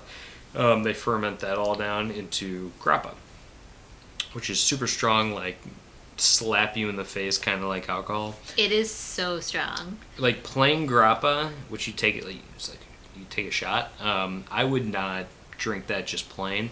But our favorite place in Long Island City, Il Falco, which is an Italian restaurant that was super close to our apartment in Long Island City in New York City. And it was a couple of chefs who had worked at Il Molino, which is a nice Italian place in Manhattan. They'd cooked for like presidents and stuff, so like nice guy, like very good, delicious food. Most importantly, phenomenal food, spot on, amazing food. But one of the guys there did his own infusion of grappa. So he would take the grappa and he would infuse it with like all sorts of fruits, blueberries, pears, etc. And that guy loved Derek and would always give him free samples of his grappa. He loved Derek. Next time I'm in New York, I'm going there. So which was supposed to be like now. This is how much he loved Derek. I went back by myself. Derek was supposed to meet me there. I went back by myself a year later. And all of a sudden he did a double take when he saw me waiting at the bar by myself. And he's like, "You're back. Where's Derek?" And I'm like, "Oh, good to see you too." Because I love the grappa. I'm always like, "What do you got? What do you got? Strawberry?" But when somebody's so passionate about something that they create, yeah, and they can share it with you, whether you're in New York City or you're anywhere in the world, like Derek really kind of took an interest, right? Yeah, it took an interest, and it warmed that guy's heart. And I'm sure he's still working at El Falco right now. Very cool guy. If you guys are ever in Long Island City, go to El Falco. It's a wonderful Italian restaurant. Yeah, very cool guy. He's actually Ecuadorian. Very, very neat guy. Yeah. All right, so Kiro Joshua. Hi, how's your day? I liked and subscribed. Our day is nice. It was a very, very gloomy out today. It was a little rainy, overcast. It got nice like right around the time when it was like we need to get ready for the live feed, so didn't get to go outside today. Nope. Tomorrow. Derek made a really good dinner tonight. So I found a recipe that's kind of like Chinese food. It's for everybody who's new on this channel. Derek is the chef in our family, and I reap the benefits. To quote my dad, I am not a chef, I'm a cook. Derek is the cook in our family, and I reap the benefits. Yeah. He is phenomenal. So Katie, thank you very much for liking it. We appreciate it. So Bonnie, good point about wine preference. Important connection to where you've been. I'm an absolute wine expert. Cool. Wow. But I've only been to wines Bonnie likes. So, we just watched a film on Netflix 2 weeks ago called Uncorked, and it's about a guy who's going for the master sommelier exam, becoming literally like the master wine expert, which is in the field. So it's just so cool. If you've ever watched the documentary Song on Netflix, it's like a really cool tie-in. Yeah, that's what I was gonna say. Is stop. Bad. You keep skipping things. Just trying to see what everybody's saying. So what I will say is like if you're into wine, or if you want to be into wine, like if that's like an aspiration of yours is to be that person, check out Psalm on Netflix. Psalm 2 is actually really good too. So Psalm, the original like documentary, is about like these 3 or 4 guys who are like studying for the Master Sommelier exam and kind of like their life experience going through it. One of the guys, whose last name is Pritchard, I can't think of his first name, who's a sommelier out of Dallas, I think, or somewhere in Texas. He actually advised on Uncorked as like in the writing process to make sure that it was actually like true to source material, and like, you know, that this guy's experience was like what it would be trying to get your Master Sommelier. And he had a cameo. And he had a little cameo, which is kind of fun. And yeah, so I mean, it's, you know, based on that, I would think it's like pretty close to like what people actually experience. You know, all these people that are, there's only 150 something master sommeliers in the world or something like that. I think it's like 250. Maybe it's 250. But it's still a really it's still low a small number right? and a very challenging test. Like most people take it multiple many times, and there's they only do one. it once a year. So it's like, you don't do it 1 year, you got a whole nother year to wait, which is insane, but also very cool. Yep. So Missouri, okay. Yeah, so that's what I was saying before. And Michael Mann's saying that he was driving and made for quite an adventure. I think... Alright, so there's a lot of it's gonna be May jokes going on. See, I'm not the only person who knows this song. Kim Yonker, welcome. Yes. Oh, so Kim is one of the from Two Travel and Two Tours. Travel and Tour. Yes. So that's what I thought. Thank you for dialing in from both. That's awesome. I do like the Two Travel and Tours. You again. You again? Well, it's kind of like the other day. We were on a live feed together, but we were in different rooms in the house. Like, oh my gosh, we were on different floors it was of the theirs. house. It was their live feed. Hey, it was your live feed. It really was actually. That's I there's so many live feeds. Somebody cut him off. Don't say that. Just kidding. He hasn't had that much to drink So compared to usual. Where's Mark Walters making fun of Derek's drinking habits when you need him? Excuse me. We've been through this. Yeah, no, but like, yeah, no, that was funny because she was like, "Oh, it's only me," and then I was like, "I'm here." Derek's like, social distancing within the house. Yeah. So Karen Mack, I go to Switzerland for work too, and they have great chocolate. Yes, they do, Karen. Man, and actually, what's how do I get a job fun that takes tip? me to Switzerland? Even if you're just flying through Switzerland, you can get awesome chocolate in the airport. I can't think of the name of the place right now, but in at least 2 of the airports that I've flown through in Switzerland, in Geneva and in... Okay, what's the other one that I flew through? Zurich. In both of those, they have the same... That was my moment. Zurich. So in both those places, they have like the same chocolate place, and it's like awesome chocolate. So highly recommend it. Even if you're just flying through, you can still get, you know, world-class Swiss chocolate. Thomas is saying that Denmark has great sweet rolls. We need to go to Denmark. I need sweet rolls in my life. Yeah. AKA, I need to go to Denmark. And Capicco, I don't know if you're still on, but Alex Capicco studied abroad in Copenhagen. He did. So he probably has some thoughts on Copenhagen, Denmark, and sweet rolls. Yes. Lori Sims, all the bus stops had as many many chocolates as you would want to eat on the way. Oh yeah, because you were talking about up here. If I go from Venice to Salzburg. Yeah, Venice to Salzburg. Salzburg. Like, I wonder if there's any sweet treats. Yeah. That's super cool. That's awesome. Megan Morris, Denmark also has the best seafood. Denmark is also home of the Little Mermaid. The actual statue of the Little Mermaid. Yeah. That's where it was written. I don't think it had a happy ending. Don't read the original. Just watch the Disney.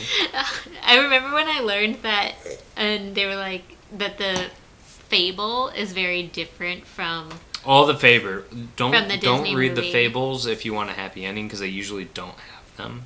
Oh yeah, Darian might actually know a lot about the Brothers Grimm, because that's all German. The Brothers Grimm folklore, right? is Grimm. Yeah. It's in the name. So I've heard. It's Grimm. Okay, so Megan Morris. Oh, no, we already did that. Galvant and Gals. Verizon does throttle the data internationally after you hit a certain amount. Yeah. That makes sense.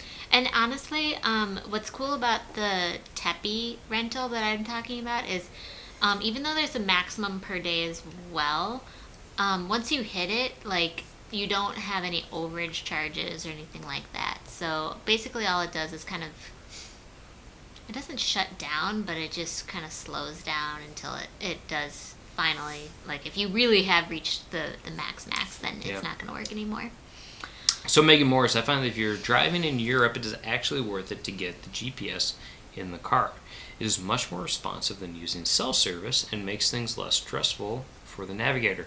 I would actually agree with that. So for me, it's all about, you kind of do your cost benefit analysis on, like, how much does it cost? Is it, like, out of, like, the, realm of possibility and all that kind of stuff. And so a lot of times, like, we've gotten, like, the GPS in the car. We did that in Italy. Yeah. And it was totally worth it. We have iPhones, and I assume you can do this on Androids and stuff too. But I actually change my GPS voice on my phone to be a British accent instead of an American accent. And even in the US, I'll do that, and it makes it just so much more fun to be navigating around and hear the British version. So if you guys do any road trips, maybe switching it up could be kind of fun. Also, the app Waze, which if it kind of plugs into Google Maps as well, but helps with alternative routes and stuff like that, which is a great app to have on longer road trips. Do you really plug that in? Yeah. Yes, I'll plug your phone in. That app sometimes has really funny celebrity voice cameos and stuff too. Like, I think Kevin Hart one time did Waze directions and stuff like that. Can you imagine Kevin Hart giving you directions for driving? That would be fun. All right, so Megan Morris, I find that if you are driving in Europe, oh no, we already did that one. All right, so Gallivanting Gals, this is the one that had me, like, confused for a second, because she said, we also have a Skyrim Solace for Wi-Fi, but it hasn't been great speed-wise. So I got really confused, because Gallivanting Gals, I don't know if you know this, Skyrim is the name of a video game that I really like. It's part of the Elder Scrolls. That's a typo. It should have been Skyrim Solace, which is like a type competitor. But Skyrim, that made me smile because that's a video game I used to play back in the day. So everybody wants to make you smile about video games here. I thought this was about to become a gaming feed. If you need cheats or hacks, let me know. All right, so Michael Mann, Galvin and Gals. Yes, I've hit that limit on Verizon as well, internationally. It gives you the choice to drastically downgrade the speed or purchasing more data each day. Yeah. All right, so I haven't hit that. That's tough. But that's interesting. That's actually, I mean, it's something to be said when it comes to road trips, though, because if you are relying on your phone for navigation, if you hit that limit, then what are you going to do? So it's the strategy around that really is like, if you think that could happen because you're going to be in really rural areas when you're driving around, whether it's abroad or it's here in the U.S. and you're worried about data, just getting a GPS when you're renting a car, or if you can rent it within your area, might be the right choice. Yeah, so Bonnie is saying, have you ever done solo travel? Shy introvert, lost my travel companion, had to try going alone. Been alone in Morocco, Indonesia, France, Spain, Portugal, UK, Lithuania, Latvia, Estonia, etc. That's a lot of places. So we haven't done that much solo travel as you, but separately, solo travel is great. Solo travel. I love solo travel personally. So I've done.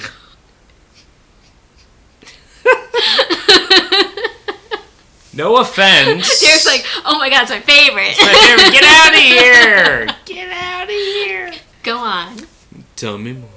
Haven't done it since college. She hasn't left me alone since then. But no. Well, so, for work he has. Okay, I don't count that. So no, but like solo travel is a lot of fun. Like going out and being able to explore and kind of like make new friends and whatnot is a really rewarding experience, and it also like helps you feel. It shows you that you can get by on your own, right? Like, you can actually, like, go out and, like, do things. I love traveling with her. I love traveling with my wife. It's a lot of fun. It makes our experiences, like, together, which is great. And, but at the same time, when I studied abroad, one of my, like, favorite memories is when I was by myself, literally just me, no friends, no nothing, in Scotland, in Edinburgh. And that's the time that I'll always remember. made a lot of friends, stayed in a hostel. Staying in hostels when you're doing solo travel can be a lot of fun and very rewarding because you meet new people. They have a bunch of activities that make it easy for you to kind of like interact with your fellow hostel mates, your bunk mates and whatnot. They do, whether it's day walking trips. They'll do like a day tour, I guess a walking tour of the city and things like that, which is a lot of fun. Just tip your tour And you guide. can meet people that way so easily. And you meet people that way. They start out. Where's everybody from? Raise your hand if you're from Canada. If you're from the United States. Yeah. Blah blah blah. So that's a lot of fun. And then they also do a bunch of like pub crawls, and you just like go club to club or pub to pub, and you make friends that way too because you're drinking. It's a lot of fun. I highly recommend it to a lot of people. Like, if you're thinking about it, just do it, have fun, and as long as you're being safe, take precautions, be very mindful of your surroundings. Like, it can be a rewarding experience that's very much worth doing. Yeah. So I've done solo travel a little bit more recently, and it wasn't really by choice, more or less by necessity. So I travel standby a lot, and I have access to that with a certain airline, and but because of that, I have to be really flexible, and sometimes plans go awry when traveling standby. And last summer, for example, which traveling standby in the summertime is always, you have to go in with a lot of flexibility. But last summer, I was with friends at the first part of my trip. Those friends were able to get on a flight back home. They needed to get back to work, and I can work from anywhere, so I decided to opt to not fly back with them, just to make sure that they could get seats on the plane.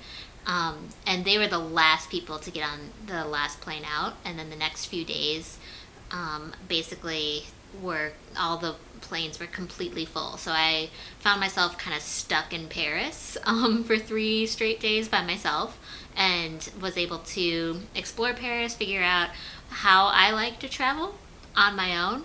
I don't speak really a lick of French, and was able to navigate and find some great restaurants, and embarrass my way through ordering food by myself and that sort of thing. So traveling by yourself can have a lot of challenges, but also a lot of rewards. Like, I just really kind of learned what I really enjoy the most, and was able to just do it. So when I travel with Derek, it's really, really fun too, but or just with other friends, which I've done a lot recently too. But solo travel can be fun. I've also done it in London, and I can't think of too many other examples. I feel like those are the places where I keep getting stuck. Standby. Alright, so Michael Mann says that he's done a bit of solo travel. It can be liberating, but also kind of lonely. Yes. So going back to what Derek was talking about when he was studying abroad, which we studied about the same time, just in different cities.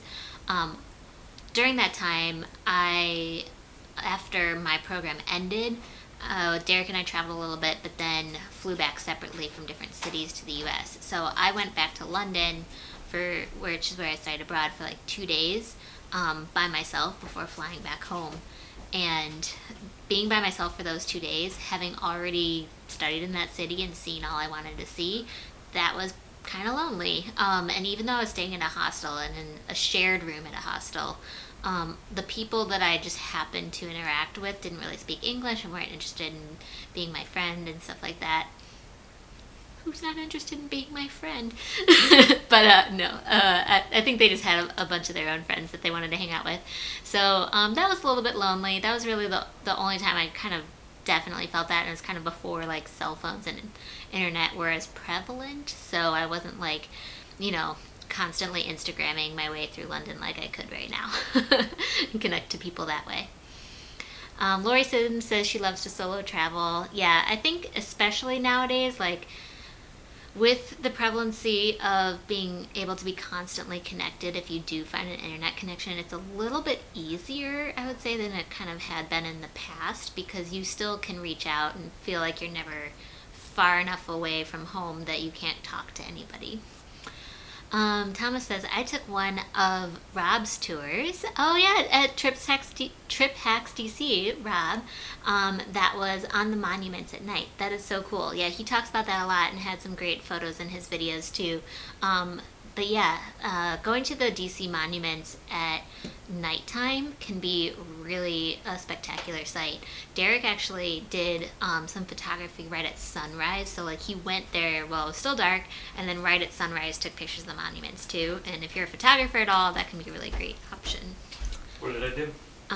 Your sunrise photos at the monuments in DC. Oh, yeah, Derek, actually, I met some photographers when I was doing that, which was a lot of fun. Derek just brought more wine. House wine. Okay, wait, all right. So we're like really behind. Oh, really God. behind. Oh, so God. Oh, God. Frank says free grappa! Exclamation point. Yes. Oh, no. Exclamation point. Okay. But let's rapid fire now that you're back. And So Thomas Reiser took one of Rob's tours. Those on the monuments at night. I just said that. Oh, no. That's what I just talked about. That was the last one I said. Viso did a private tour of the Louvre and was fantastic. That sounds really cool. Michael Mann, in my experience, the GPS is more reliable than the cell phone nav. Yeah, I'd agree with that. Mark Finlay! Hey, he's back. Hey, Welcome, Mark sir. Finlay. And Terry Finlay. Good to see you. Here too. Terry, Mark. Happy birthday, Happy April. birthday, April. Thank you guys for joining. And really cool that I think it was April did some sort of pastry instead of a cake for her birthday. I was seeing. Yeah. All right, so Bonnie, so true about solo travel, but makes you come out of your shell and connect with others instead of just talking to your travel companions, which I agree. I mean, that's like the best part. You come back saying like, oh, I met these cool people from like... So question, do you want to finish mine? Yeah. Yeah. Look, he's so nice. I'm a Nazza boy. Nice, you can have my wine. To quote Frank Dagnese, I'm a Nazza boy. He's Italian. He's a nice boy. Okay, you don't have to pet me. To travel and tour, that must have been... Okay, sorry. No, we're talking about solo travel. So Viso. It was. We got a lot of information that you would not know if you didn't do it. If you just did it yourself. yeah, that's awesome. So that's the a Louvre tour. That's pretty cool. Frank Dagnese, wine, road trip. I'm down. Me too. Frank, you and me, let's go. Let's ditch the Armstrong women and just go hang out.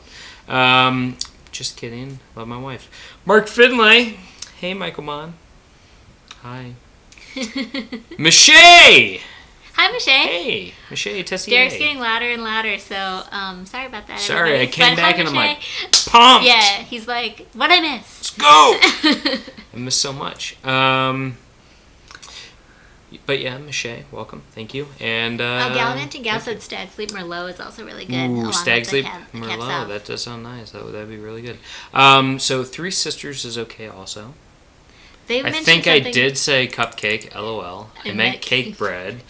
Big difference. It is a big difference. Yeah. So I bought cupcake because you said cupcake, and I came back and Liz was like, "Why did you buy cupcake?" And I'm he was like, like, "But Gallivanting Gal Gallivanting said Gals, they said cupcake." And she's And like, actually, we tried the Sauvignon Blanc cupcake. "Sweeter and than we would want." Sweeter than normal, but like It was like okay. you know, it was summertime. Sometime wine, make it cold. Michelle is saying she likes decoy Merlot. She's getting fancy. We like decoy. Decoy's good. What's the other decoy that we get? Pinot Noir? I don't know. I don't know. There's another type of Stag's Leap though. Stag's Leap is good. I really like their like secondary vintage, which is like Artemis. So they have one called starts with an F. Can't think of it, but they have like two different brands. One of them is Artemis. The other one is something else. The other one's way more expensive than Artemis. Artemis is still expensive. It's like a $50 bottle of wine, but it's like very tasty. Freehold Abbey. Freehold just Abbey. came back in my head. Oh, is that the That's one you're the thinking of? F winery that I was talking about 20 Yeah. minutes ago. That one's pretty good too. Okay, so Lori Sim says take the wine train in Napa. We want to. I want to, yeah. So the last time I was in Napa though was for the Napa Valley the Napa Valley Music Festival, which Bottle is Shock. called Bottle Bottle Rock. Rock. Bottle Shock is the movie. Is a movie with Snape, with Alan Rickman. Alan It's- Rickman. It's very good, but it's not just him. It's also one of the Chris's. Chris Pine. Chris Pine's in it. It's a very good movie. There are a lot of Chris's. Chris Not Christopherson. on this chat, but in Hollywood. Yeah, in Hollywood. But no. So Stag's Leap, very good. Chateau Montelena, which is the winery that the Bottle Shock movie was made about. Okay, fine, I'm done. Come on. All right, all right, fine. Derek's nerding out on wine. We're falling behind. All right, I agree. Okay, so I'm looking forward to my next trip coming in August, and I plan to be in the Rheingau area as well in Germany. That's Germany Travel Personal Guide. Yeah. Terry Finley, That's April awesome. is having a nice social distance time with a friend she hasn't seen in a while. Good to see everyone. Hi, Terry. That's great that April can do that. We did that actually the other day. A friend of ours who just moved like 2 miles away from us. She came by and said hi while she stood on one side of our gate. Yeah, she stayed on one side and we were on the other side. And we were kind of like chatting and talking about like, I miss you. It'd be great to like high five or something. So yeah, I can't wait until we can do that again. That'll be fun. Really great that Terry and Mark Finley both were able to join. This is exciting. Yeah. Vizo, have you ever tried ice wine from the Niagara region? We have tried ice wine before, We've done I think, ice wine. but not from that region. It's not our top choice because it's a little bit sweeter, right? Well, ice wine is it's a dessert wine. Yeah. It's a sweet wine. Yeah. Ice wine can be awesome. It can be very nice. For dessert. It's kind of expensive. You get like a smaller pour because it's like so sweet. You don't want a ton of it, right? You don't want that much, right? Kind of like a port. If you ever have had port, like that amount. It's like a port. it's about or like a brandy or something like that. But it's like super sweet. It's at the top right there. I've Okay, caught up. fine. Derek really doesn't like me controlling the chat. I don't. I feel like she's trying to skip people. I didn't skip. Oh, you're right. No, you just skipped. No, stop it. Stop it. I got it. Okay, ice wine, you're talking. All right. Ice wine's very good, though. No, but I haven't tried it from Niagara. We will try it. That sounds really nice. We just have to go to the Niagara region in general. Terry is saying that April is more of a social person than she likes to admit, so I know she's enjoying herself. That's good. Extroverts need a little bit of extrovert moments during this time. Al is saying, be sure to remind April to save room for pie tomorrow. Yeah. Bonnie is saying that she April's drank... going back to work tomorrow, right? I believe April works at a pie shop and she goes back to work tomorrow. Cool, because I did not get the reference. But that's cool. I just have to explain it to Derek. We're good now. Bonnie is saying that she drank grappa in Bassano del Grappa, and they have a really cool bridge. That's amazing. Wait, so is that like kind of where grappa's from? Or is that just a coincidence? What do we think? We don't know. So Megan Morris just watched Psalm 2 weeks ago and highly recommends it. So the guy, I think his name was Ian in Psalm. He's like the tall blonde guy. I was kind of rooting for him, but everybody else thought he was super annoying. No, he was Dad. His nickname was Dad. Yeah. He was just very serious and into it. They all ended up passing eventually. No, they well. Eventually. Yeah, maybe. Not in the same year. Not in the same year. Taziar Travel. Good evening, everyone. Welcome. Thank you for joining us. We really appreciate it. I don't know when you joined. It might have been a little while ago, and I apologize that we're just now getting to you. Hi, Taziar Travel. Great to see you. Frank wants free grappa. Yes, very cool. So Bonnie is saying, wow, there's so many travel experts here. Like I said, travel, wine, etc. I'm only an expert on what Bonnie likes. So there's definitely a lot of content creators and just travel enthusiasts on this chat, which we always really love. And I know I said this at the beginning of the chat, but I just want to say thank you to everybody now again. There's a lot of new people on that have joined. It's so wonderful to have built this community and have people that we can share our passion with, even from the comfort of our own home during quarantine. And so just having you guys all on and being able to talk to you twice a week has been just amazing during this time at home. So thank you all for joining again. Thank you. So happy. So Megan is saying the Little Mermaid statue is actually a little disappointing. kind of like the mannequin piss in Brussels. Yeah.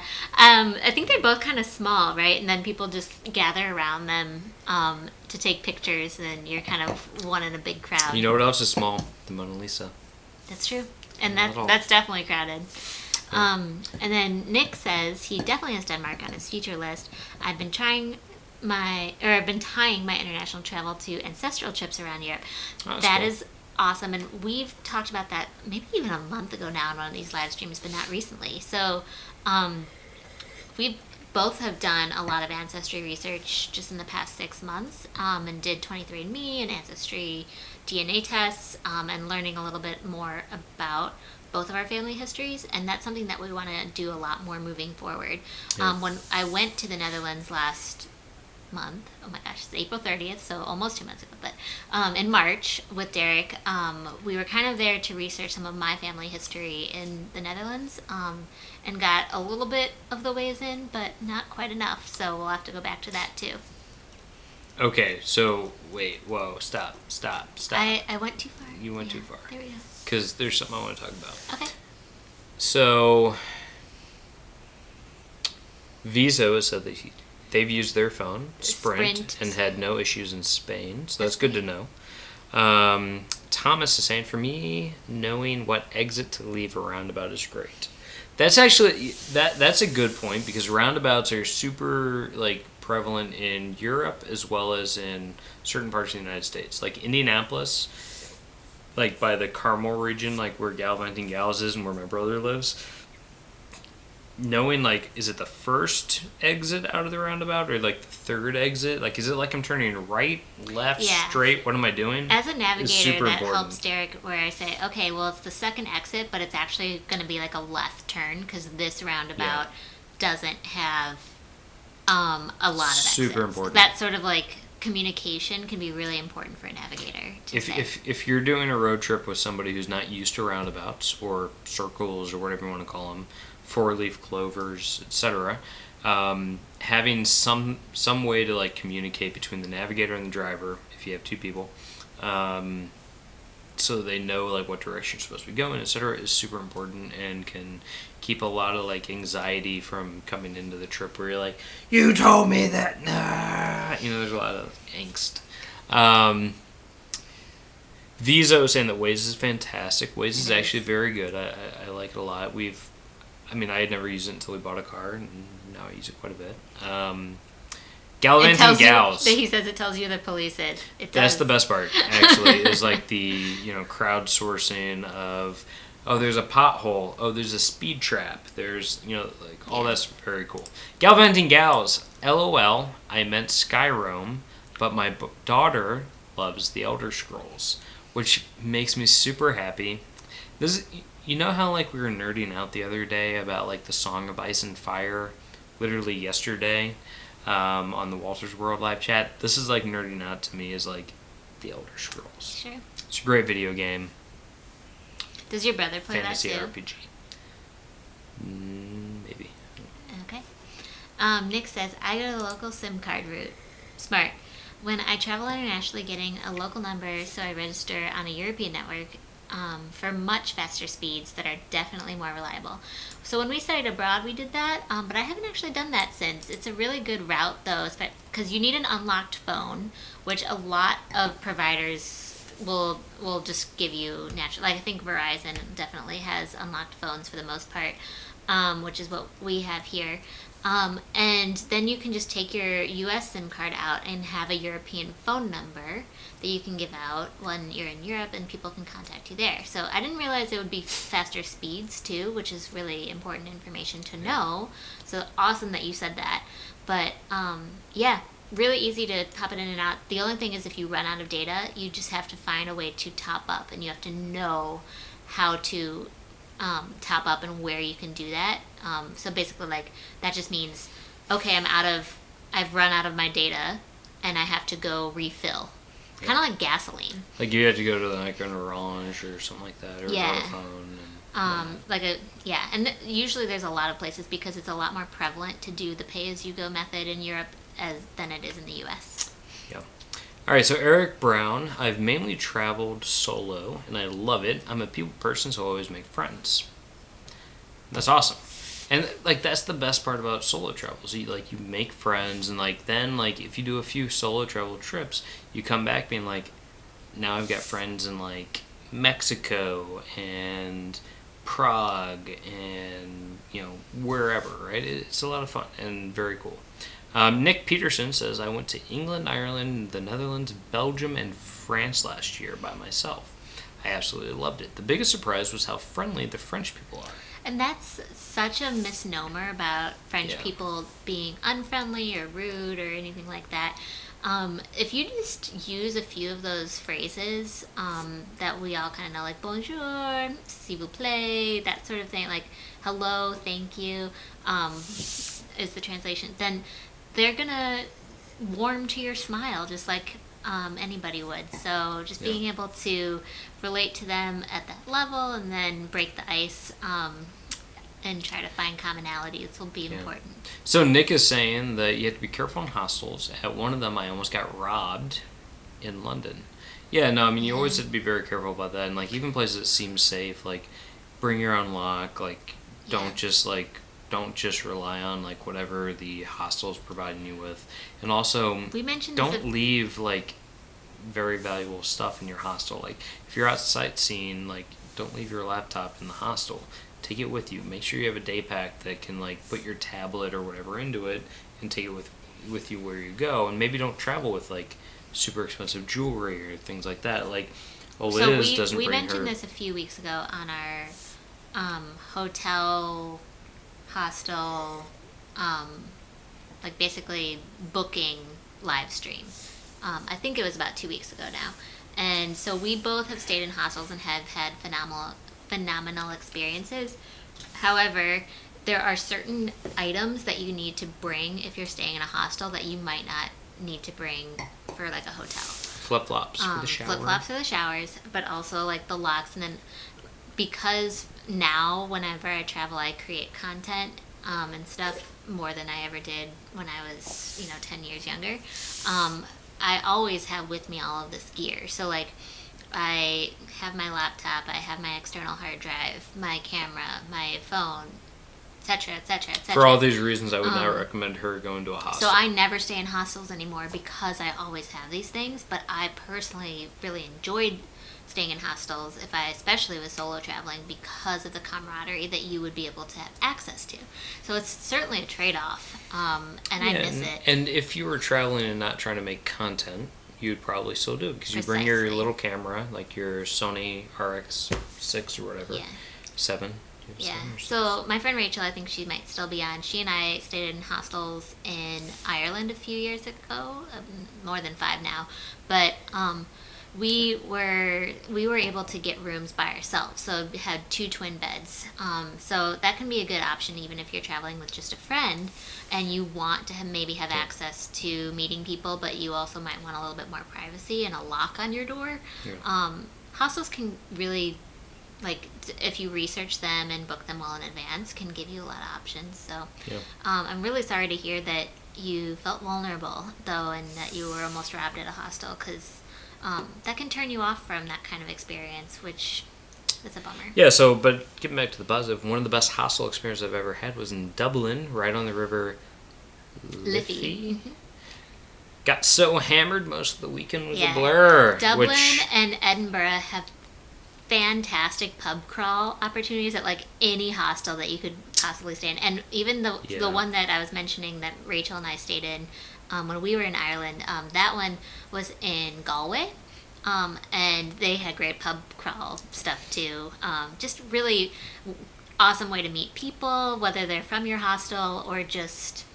Yeah, I mean, I still remember. I remember my pub crawl in Edinburgh, and like started out with like Guinness and Jaeger bombs and Irish car bombs, and like it just kept going.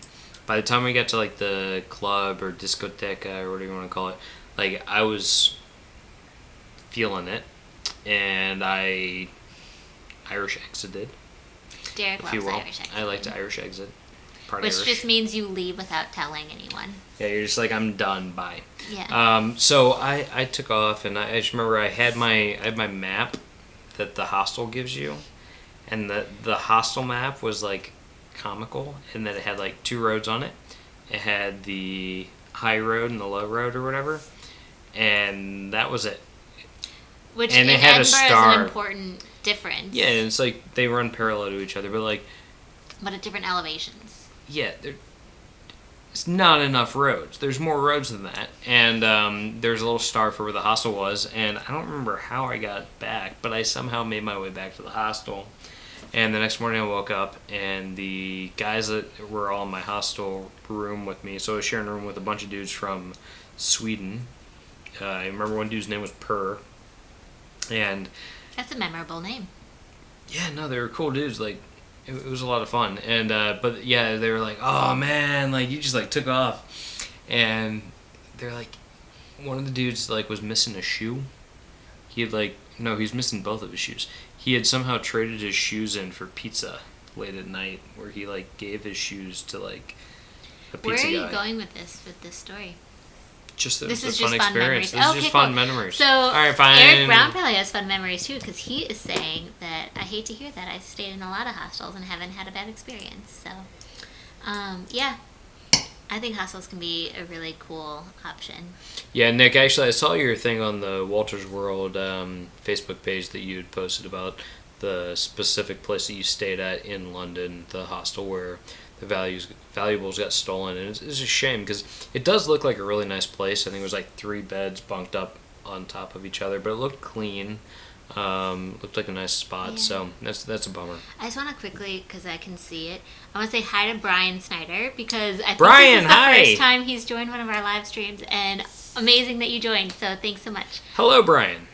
Welcome. But I know that I just jumped like from the top to the bottom of the screen. So. Okay, so Lori is saying that with solo travel, you get to know your strengths and become more independent and confident, which flows into all of your life. Lori, that's so true.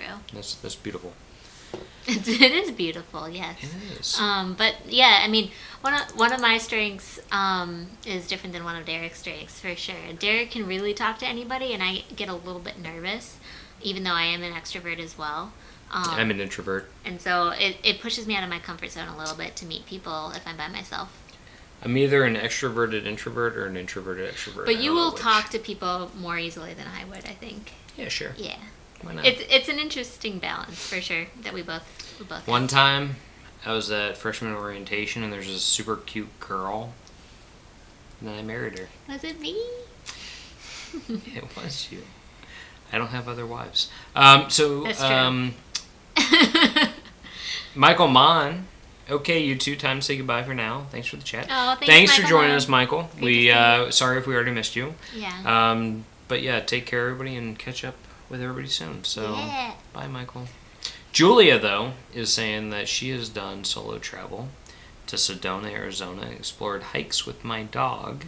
It was very empowering. That's awesome. I think she's referring to her Australian Shepherd. Her dog? It was the dog she had. It was an Australian Shepherd Corey? mix. Corey, yes, correct. Corey? Yeah. That's fun. Part dingo, part Australian Shepherd. Part dingo, is that true? It's Could crazy. be. Okay, Michael... No, we already did Michael. Terry Finley. April just said thank you for the birthday wishes. You're welcome, April. She just came in and we accidentally locked her out. Oops. All right, April. Now you know. Wow, like, delinquent parents right there. Get out. Get out. But yeah, happy birthday, April. So, Bonnie is saying that on train tours, she recommends Rocky Mountaineer. I've only done the Vancouver to Whistler because it costs money. Yeah. And it's amazing.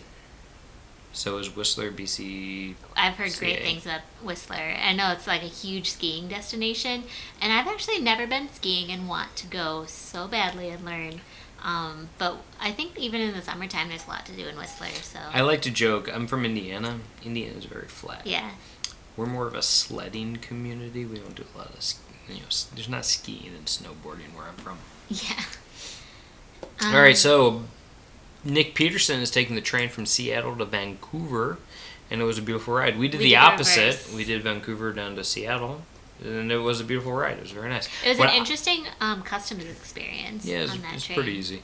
That was pre-corona and all that stuff, so we'll see how that all goes on, but whatever.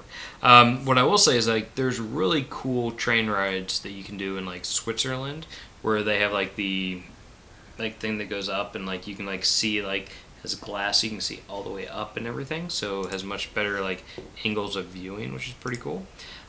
So that would be a cool thing to do if we ever make it to Switzerland, which we will make it to. Yes. Additionally, I really want to go to Machu Picchu. Definitely, Like, we want to go so huge. badly. Big on my list. Actually, But I want to take the train up. I don't want to hike. my cousin-in-law, my cousin's new bride, who is phenomenal, and her family's awesome. Met them at the wedding. You guys are cool. She's from Peru. Her family's from Peru, and we really want to make it to Machu Picchu because we think that'd be a lot of fun. They've done it. Like their pictures are phenomenal, like breathtaking stuff, and so big fans. Peru, Latin America, South America, all this stuff. We both speak some Spanish, so we love making it to Spanish-speaking countries because we love practicing. We love the culture and the food and everything. So it's a good experience for us. Yeah, I just want to also say hi, Travel Best Destinations. Great to have you on as Hey, well. welcome. Fun to have From all these LA. new I know. I don't know if Alex Capico left. I think he left a little while Alex ago, but left. he was also on from LA. He's from LA. So Travel Best Destinations, what part of Los Angeles are you from? Please let us know because we like going to LA. We go to Santa Monica quite a bit actually. We like to stay in Santa Monica. We have friends who live there. And whatnot. So just let us know. It's a phenomenal place. So just so everybody who's new is on, I mean, I feel like this is a phenomenal chat full of travel enthusiasts. Yeah. I know specifically like Brian is really connected into the travel industry, is also really interested in photography. Travel Best Destinations has some great travel content as well. Gallivanting Gals has a wonderful channel. They also have a Monday night live stream too that we love to tune into. So yeah, basically, and Lori we've connected with through the Walters World live stream. So lots of phenomenal travel. Capico's still here. Capico's still here, yeah. Go LA. Thanks, good to see you, Alex, Alex. for still being on. So it sounds like we have a couple folks from LA. By the way, Alex, next time you're out here to see your folks, let us know because we'd love to see you. Yeah. And next time we're in LA, we'd also love to see you, which hopefully is going to be this year. I was hoping to get out there this summer. It's a bummer. But we also have some Arizona folks on. Julia's from Tucson. Brian's from Phoenix. We have a really good crew. So Mark is mentioning, so for anybody who is a member of Walter's World, just make sure that you guys are, checking out the Facebook group. Mark Finley's done a great job of helping kind of like bring all that stuff together and pressure Mark Walters into putting that all together, which is great. And, for Patreon members and members through the YouTube channel, it only costs $1.99. It's very cheap. Per month. Mm-hmm. Do it. It's fun. But yeah, there's going to be a live stream this Saturday at 11 a.m. Central Time. So we'll be on there checking it out and saying hi to everybody. No, that's a Zoom call on Saturday. And then our next live stream. Did I not say it was? I thought it was a Zoom. Yeah, sorry. It's a Zoom call for members that we're going to be on. Yes. And then on Sunday is our next live stream as well. Because we have these live streams during quarantine. And we are continuing these through the month of May because we're still in quarantine. So I know a lot of people's states are kind of easing up some of their stay-at-home orders throughout May at different times. But in Illinois, we are definitely shelter in place until May 31st at minimum. So we are going to be doing this Thursdays and Sundays for the next month to come. So hopefully you guys can keep joining us. So Brian is saying, he's asking Travel Best Destinations, is it crazy warm in LA because it's stupid hot in Phoenix? Yeah, so my grandmother lives in Phoenix. She lives in Sun City West. Sun City West, yes.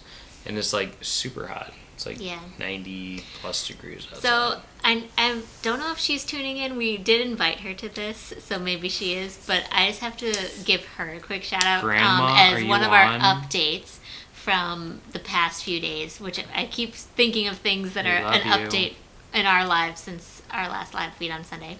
So we talked to Derek's grandmother in Phoenix. She did say it was very hot out, but she also said that she's trying to still keep 10,000 steps a day. And you want to know how she said she counts them herself. She counts every single step.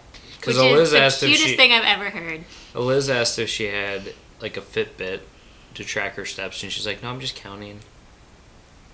It was adorable. That's insane. But we love you, Grandma, if you're on. Yeah. I counted my steps just going to like the oven and back when we were talking, and it was that was tough. 10. It was like 11 steps, and I was like, I can't do this. So Fitbits are very easy for capturing that. Do the Fitbit app and just like carry your phone with you, and like it'll count the steps for you, which is kind of. But that's a good point to talk about that kind of thing for when you're traveling.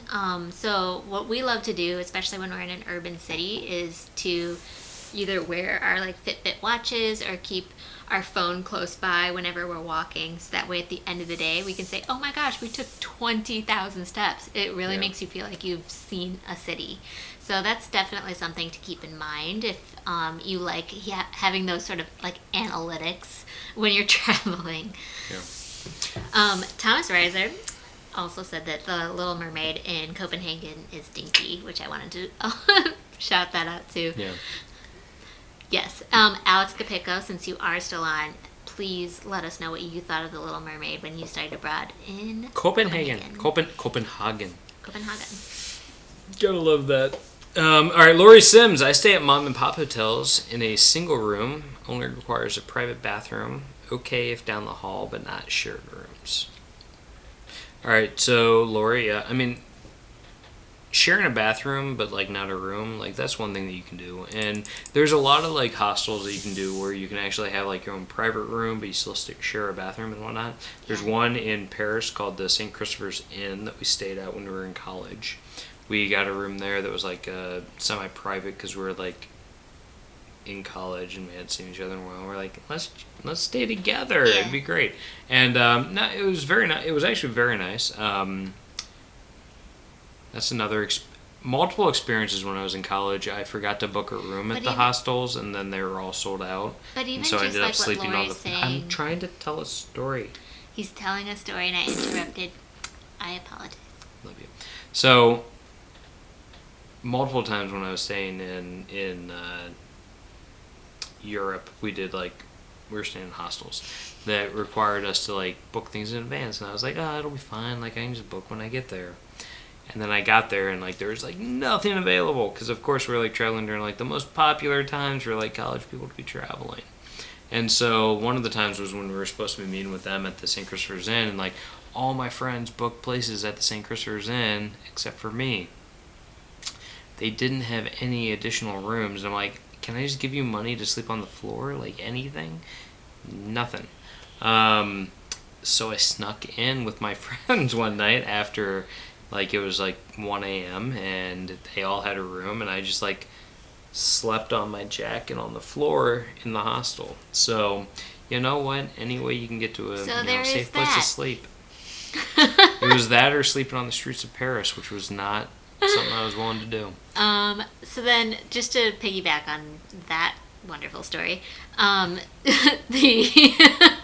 there's also a way to like just book B&Bs or something like that. A lot of times where, because a B&B might be in an old house, they might not have a one bathroom per bedroom thing, and that way you can save a lot of money by booking one of the lesser expensive rooms, but share a bathroom, and have it be a little bit more community focused. We have stayed in B&Bs. I know that they're not really talked about that much. I like B&Bs. But we've had some good experiences. They might be haunted. We don't know, but like whatever, it's fun. We haven't seen any ghosts, so. Ghosts. Gallivanting gals. The thing I miss the most about Tennessee is the hills. Indiana is so unbelievably flat and windy. It does get a little bit hillier around the Ohio River, kind of starting in Bloomington and down. Yeah. But yeah, Indiana. Just really it's south of Bloomington. You leave Bloomington heading south, you can go through Nashville, Indiana. And I know it's not Nashville, Tennessee, I'm sorry, but you do Nashville, Indiana. Nashville is directly east of Bloomington. Is that east? Yeah. Okay, well, I think of it as being southeast because like I always go through it heading from so my parents live down in like Cincinnati area, which is southeast of Bloomington, so it's like But on the Indiana side. It's on the Indiana side, right by the Indiana, Kentucky, and Ohio border. So I used to go down there and stuff like during school, and so I'd always go through Nashville to get there. And it's like crazy, like windy and stuff like that. So like there is a lot more in the way of like hills and stuff, and there's a cool state forest there, and it's good for like leaf peeping if you're into like when the stuff's changing colors. So that's always fun. Brian, all right, so I found an awesome boutique hotel in Rome.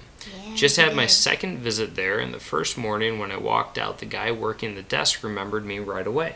That's awesome. That's really cool. I love when you find those connections to places and want to go back again and again. Well, I mean, and come Brian on. gave me the name of that hotel too, and because they were just in Rome, I think in December, and so if we ever go to Rome, we're gonna have to stay there too.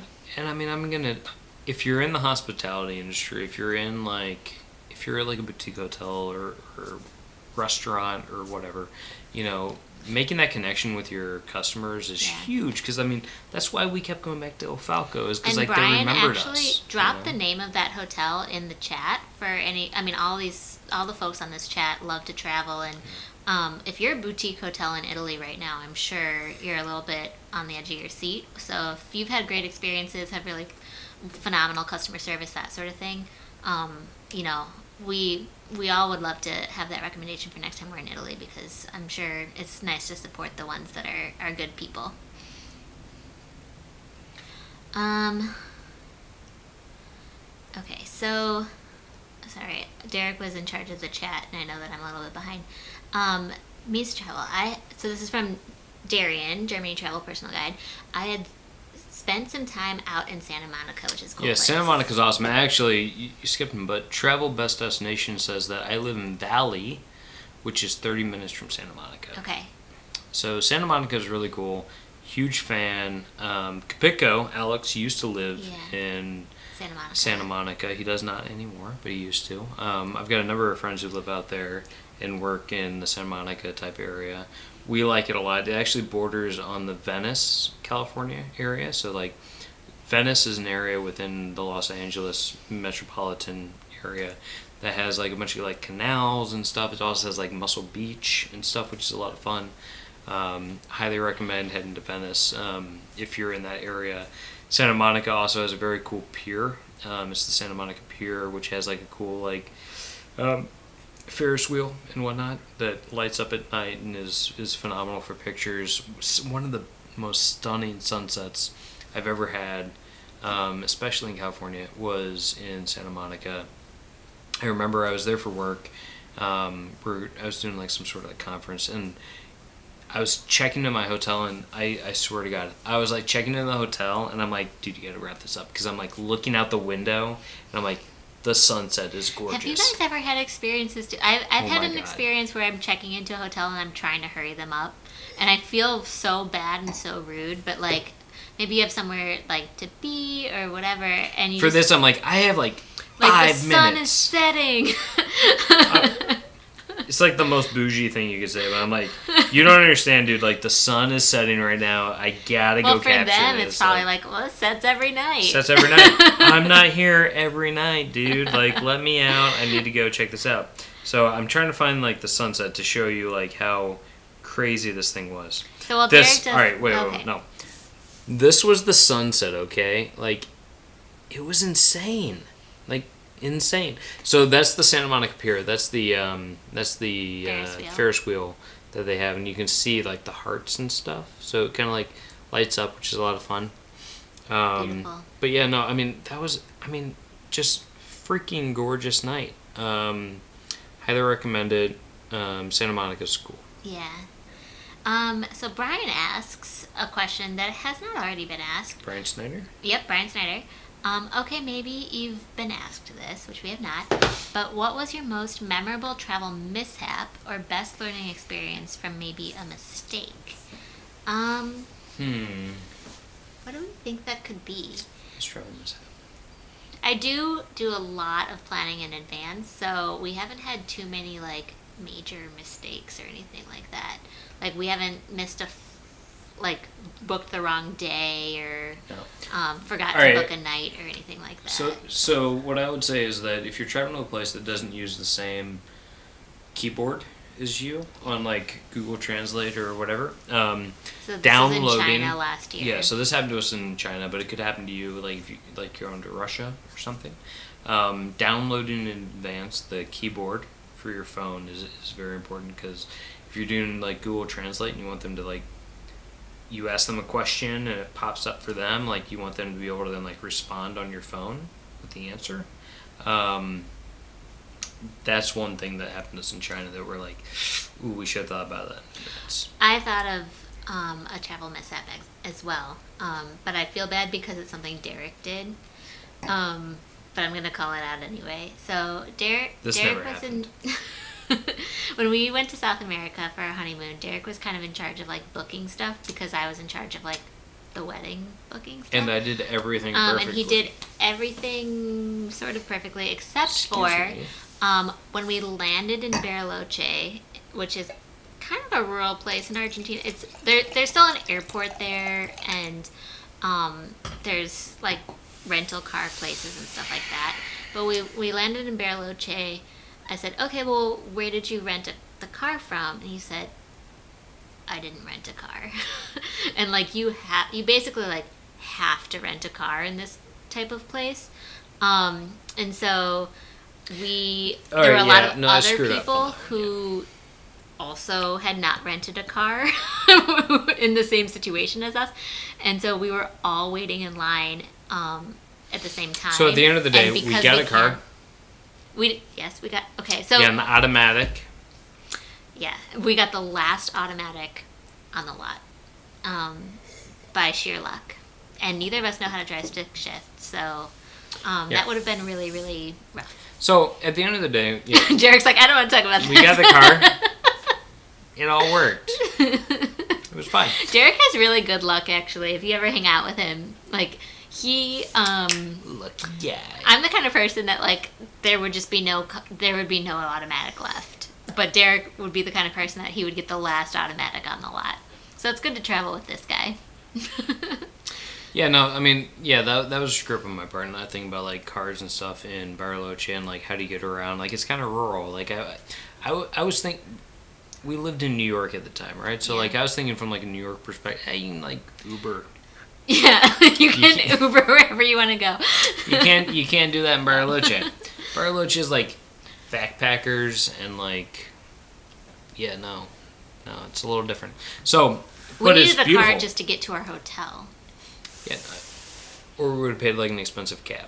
But no, it was beautiful. Bariloche is awesome. Highly recommended if you're heading to Argentina. Yeah. If you're looking at doing like a South America excursion, I highly recommend Argentina. Like it's big, it's diverse. There's wine. There's like a major city in Buenos Aires, which is awesome. They have beaches. They have rainforests. They have waterfalls in Iguazu. You can head down to Mendoza for like arid and wine type stuff. You can go down to Bariloche. You can do Patagonia. You can do like so much stuff. It's very, very cool. It's beautiful. It's gorgeous. So Germany Travel Personal Guide Darian says a great place to ski is in Garmisch, Germany, on the Zugspitze. Where are you? The highlighted one. Love it. Yes. It's a lot of love. I assume that's kind of like the Alps region. We haven't really even explored that part, and would love all of your recommendations for that part of Germany. Anyone's for that part of Switzerland, that sort of thing. So Gallivanting Gals loves mom and pop places too, and agrees with Lori. So what I would say is if you're going to Amsterdam, Amsterdam's been like super topical. Like I feel like a lot of people have been asking about Amsterdam, the Netherlands, etc. for travel. But if you're going to Amsterdam and you want to stay in like a mom and pop place, there's a really cool place called the Hotel Asteria, which is very cool. That's where we stayed at. Beautiful place. We've been there twice now. And it's mom and pop. It's owned by the same family. It's a boutique hotel, but mom and pop. I wouldn't have described it as mom and pop. That's interesting. It's owned by the same family since World War II. Yeah, but that family doesn't like check you in or anything like that. Like, they have a whole She staff was and sick stuff. when we were there. Yeah. I mean, I don't want anyone's expectations to be different than reality if you do stay It's there. very nice. It's a wonderful hotel, but I think has like, I don't know, between 50 and 100 rooms. Yeah. I wouldn't necessarily call it mom and pop like Derek's quite describing, but it's still an incredible hotel. Like, every room is decorated very, very differently. It's just... It's like a giant B&B. We love it. It's like a giant B&B. Exactly. But But breakfast super nice. isn't always free either. No. So gallivanting I don't know gals. where Derek's going with that, but it's a wonderful boutique No, hotel. if you think about like a B&B, you know, like every room is like a little bit different. Yes. And, like iconic. Then and that stuff. you got on the nose there. It's owned by the same person. Like, it's multi-generational. Yes. It's pretty cool. So gallivanting gals is asking if we've ever done a road trip around Nova Scotia, because she's looking at that if the border opens up this summer. We have not been to Nova Scotia. We really want to go. I was just saying Huge on her earlier on list. this chat that I really want to do Beautiful. like the drive around the outside of, you know, tips of Nova Scotia. So like basically the highway right along the coast. I would love to do that. Alex Capico is saying, "Will do, guys. Hopefully I'll come back to Chicago sometime soon." We hope you come back too, bud. I hope your family's doing well. And when you come out here, we got some places to hit up, so it'll be a lot of fun. And Bonnie's saying there's a lot of covered bridges in Nova Scotia too. I didn't know that. Bonus. Awesome. Well, because Gallivanting Gals talks a lot about like covered bridges and like wanting to do the Covered Bridge Festival in there's Indiana. many in Indiana. We've been to a few in Connecticut. Covered Bridge festivals? Not festivals, but covered bridges. Okay. And then I think there's many in Iowa too. So. Yeah, so just north of Terre Haute in Indiana, if you go just west of Indianapolis, you hit the area where they do like the Covered Bridge Festival every year, which is pretty cool. Yeah. Bonnie's saying old school Fitbit, just count. Yeah, that's what my grandma does. Just count. So, Capico is saying, honestly, I thought the Little Mermaid statue was also a little underwhelming. Beautiful, but tiny. So that's in what a everybody remote was kind of place. saying, is that it's a little bit more underwhelming. Stop with the double click because you can hear it on the Click, thing. click. Yeah, Eric Brown. I like going abroad in February or March because prices are the best and less tourists. Excuse me. Yeah, no, I mean, I would say, so, what was it? It was March when we went to Paris in college, right? Yes, and it was freezing though. It was cold. What we I went will to the say top is, of the Eiffel Tower and it was while that's bitter true, cold. you need to think about, like, packing appropriately. And So if you like to pack in just a carry-on like I do, it's kind of hard to do that if you're going to be gone for a while in February, March, and pack enough like really warm layers. I would like to make an amendment to that There you statement, go. which Make is, that amendment. Go. That's she fine. said, if you like to travel in a carry-on like me, like her now, she didn't used to be that way. She used to like pack like a whole like suitcase that was very big. I'm a reformed woman. She was a reformed woman. And now I make YouTube videos about how to pack in carry-ons. Beautiful. Because I've learned. From me. Well, no, you don't have makeup bags. Crazy I kid. have no makeup bags. It's a lot easier for me to carry in than travel on a carry. Yeah, actually, that is something to be said, is that men have it a little bit easier than women a lot of times. I don't know, my hair looks great. Okay, so, Katie Smith, agree, Eric Brown, perfect time for deals and fewer people. Yeah. I agree. Bonnie, Any of the hotel shoulder seasons can be good. So Bonnie has a question. Yeah. Hotel, Airbnb, B&B. Or Airbnb. Do we have a preference? Depends on the area. Depends on the area, and it also depends on what we're trying to do with it. So we do like B&Bs occasionally. If it's a small town that doesn't have much in the way of like bigger hotels, I think a B&B is a great Like in New great England, if you're doing road trips or something. New England, So it's so quaint. potentially parts of Delaware, you know, the Northeast generally, can have some pretty cool stuff there.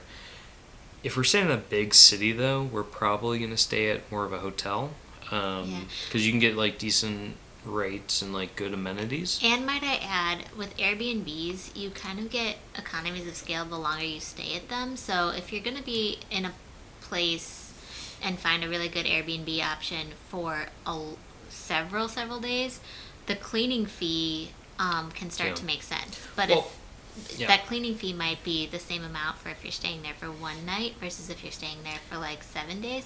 Yeah. So it's nice to be able to kind of like even that out for your daily cost. Not only that, but like Airbnb makes a lot more sense if like you're staying in like a bigger property and you're having like multiple people there, right? Where you can like divide the cost over multiple heads. So, like the two of us staying in a place that's like a 5-bedroom place doesn't make any sense, right? Even a 2-bedroom place. We never try to do that. Just sometimes that's the only option with Airbnb. Because maybe you're staying in a place that's like smaller, more remote, more of a cabin experience, but like every cabin has like 3 bedrooms. Like last November when we were in London, I wanted an Airbnb that was just like a studio or a 1-bedroom, but because I was booking so last minute, they were all like sold out basically in the area of London that I wanted to be in. So we ended up staying at a place that could have slept 6 people and paying that premium. So it's just one of those like things where you have to kind of understand the market. You have to understand how long you're going to be there. But we don't have any qualms about staying at any of those 3 options. We lean towards hotels a little bit more just to earn points, I guess. But Airbnb, I think you can kind of earn points with too. So.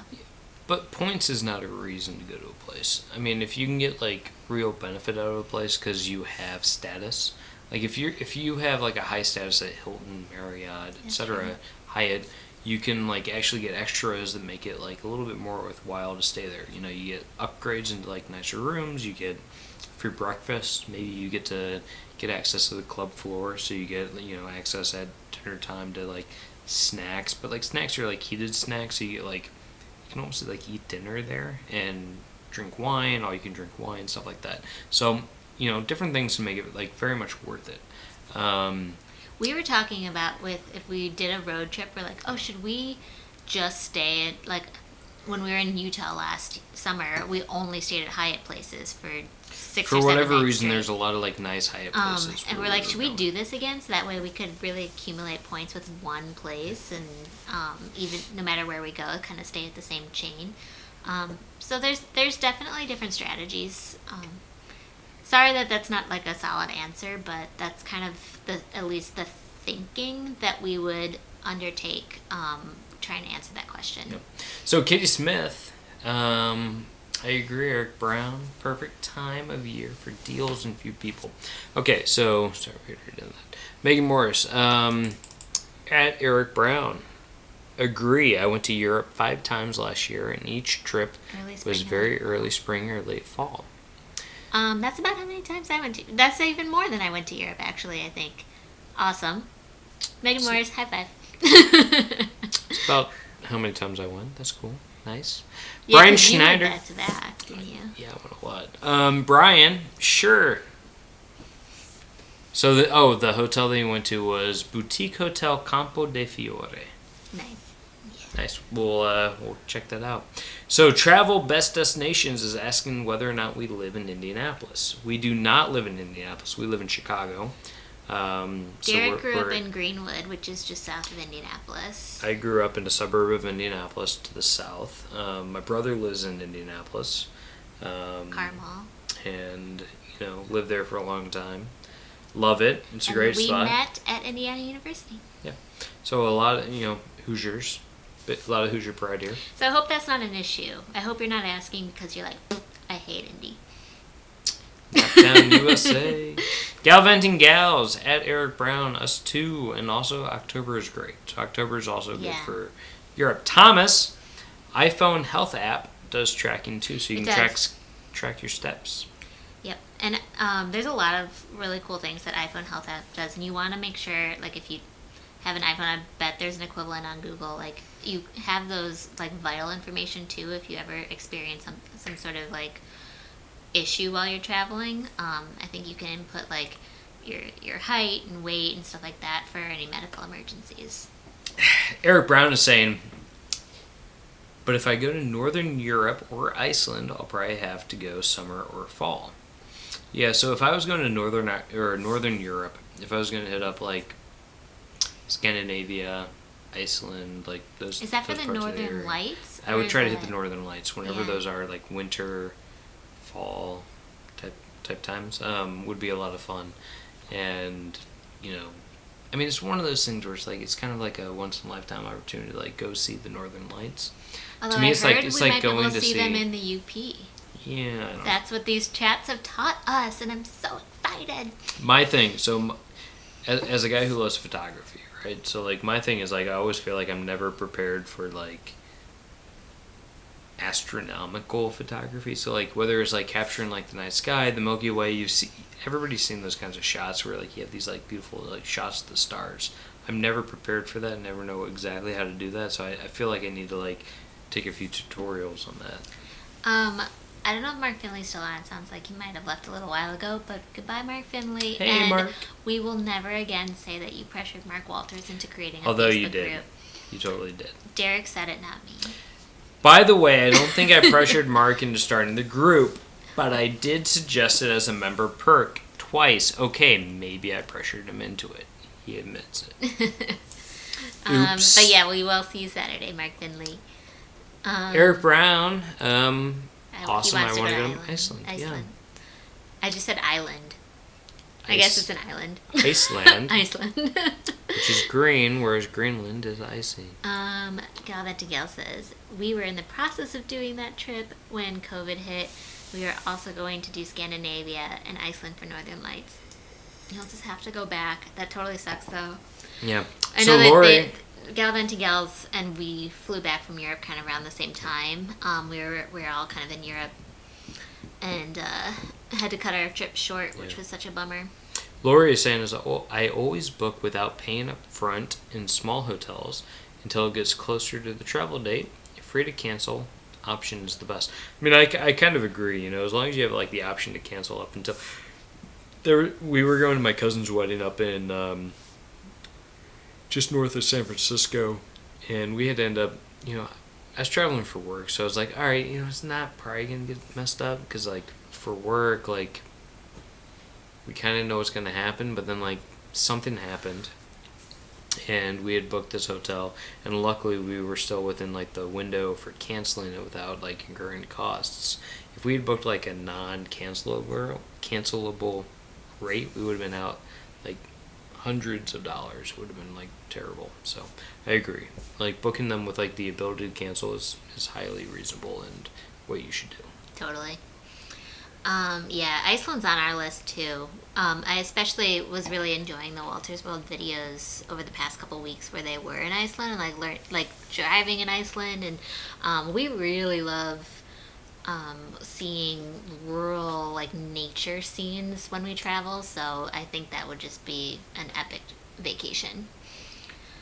All right, so Gallivanting Gals, thank you. Yeah, we are in Chicago. Yeah. Eric Brown, I have a sunset picture in Santa Monica of the palm tree and it's my favorite picture that I've ever taken. That's awesome. That's fun. Santa Monica is just like the picture perfect definition of California in so many ways. And the food options there are really good too. Well, Santa Monica's great. San Diego. San Diego's great too. Beautiful. I mean, like, the best weather in California is in San Diego. It's phenomenal. Yeah. So, Gallivanting Gals, a lot of covered bridges in Vermont. We did those a few falls back. Yeah. I think you skipped, because I did you scrolled. But Thomas was saying I enjoyed the one time I stayed at a B&B in Penzance, England. So the that's Pirates of Penzance. Yes. So that is like the one area of England. Well, there's two areas of England that's that Cornwall, I have not right? been. Yes, so that's Cornwall. It's like really, it's like close to Land's End. Southwest, right? Correct. Kind of in that peninsula that dips into the ocean off of the UK. But so Cornwall and the Lakes District in England are like the two places I've not been to that I'm Cornwall dying to go. is home of the pasty, which is like a calzone, but in the UK, I really want to eat one. Yeah, the Cornish pasty, yeah. And that's those are pretty cool. They're like kind of like a sandwich, but also like a calzone. Yeah, and so you just like So good. it's got meat inside. Very cool. I don't know what Lori is saying about the chicken bus. Chicken bus. Oh yeah, we missed whatever that was about. I don't know what that's about. But Bonnie is saying, I screwed up, translates to, I learned the best life lesson ever. Yeah. So you're welcome. Taught it to you. Because I screwed Best up. life lesson ever, aka make sure you book your rental cars in advance. What? I Oh, God. jumped. All right, so Galvin and Gals, we stayed at the Dicker in Amsterdam. It was awesome. I think it's pronounced Dicker and Dice. Okay. I think IJS. I don't think To Travel and Tour is still on, but Neil is Dutch, so he could probably correct it. But I'm pretty sure it's Tice. Lori Sims, boutique is not mom and pop. Yeah. Thank you, Lori Sims. But they can be. Sometimes. They can be. Um, Galvin and Gals, a lot of covered bridges in Vermont. All right, we did that. Brian Schneider, Europe at Christmas is amazing, cold, but the Christmas markets are fun. yeah. Yeah, so I really want to do those. I've never done like a Christmas market in like Germany. When we were in the UK, when we were in London this last year, we there were a few like holiday markets and stuff going on like along the Thames and stuff that were pretty cool. But we definitely want to go like Germany and like see like the real ones, which would be a lot of be pretty neat.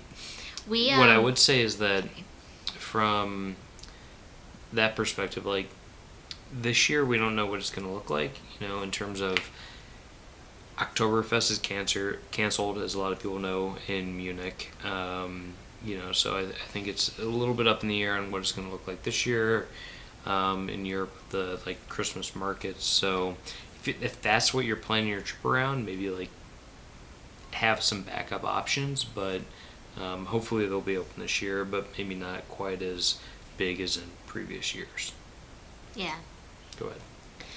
I was just going to add that we went to London kind of in November, which is still Christmas time in England because they don't have Thanksgiving like we do in America.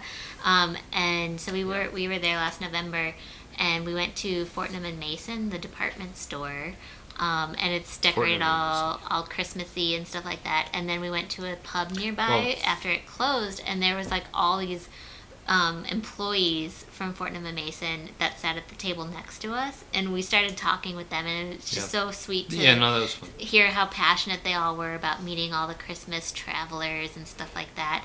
So I think the people that work at those types of like Christmas destinations, whether it be the big department stores or the Christmas markets or anything like that, those people are like super enthusiastic and really cool to connect with when you're there.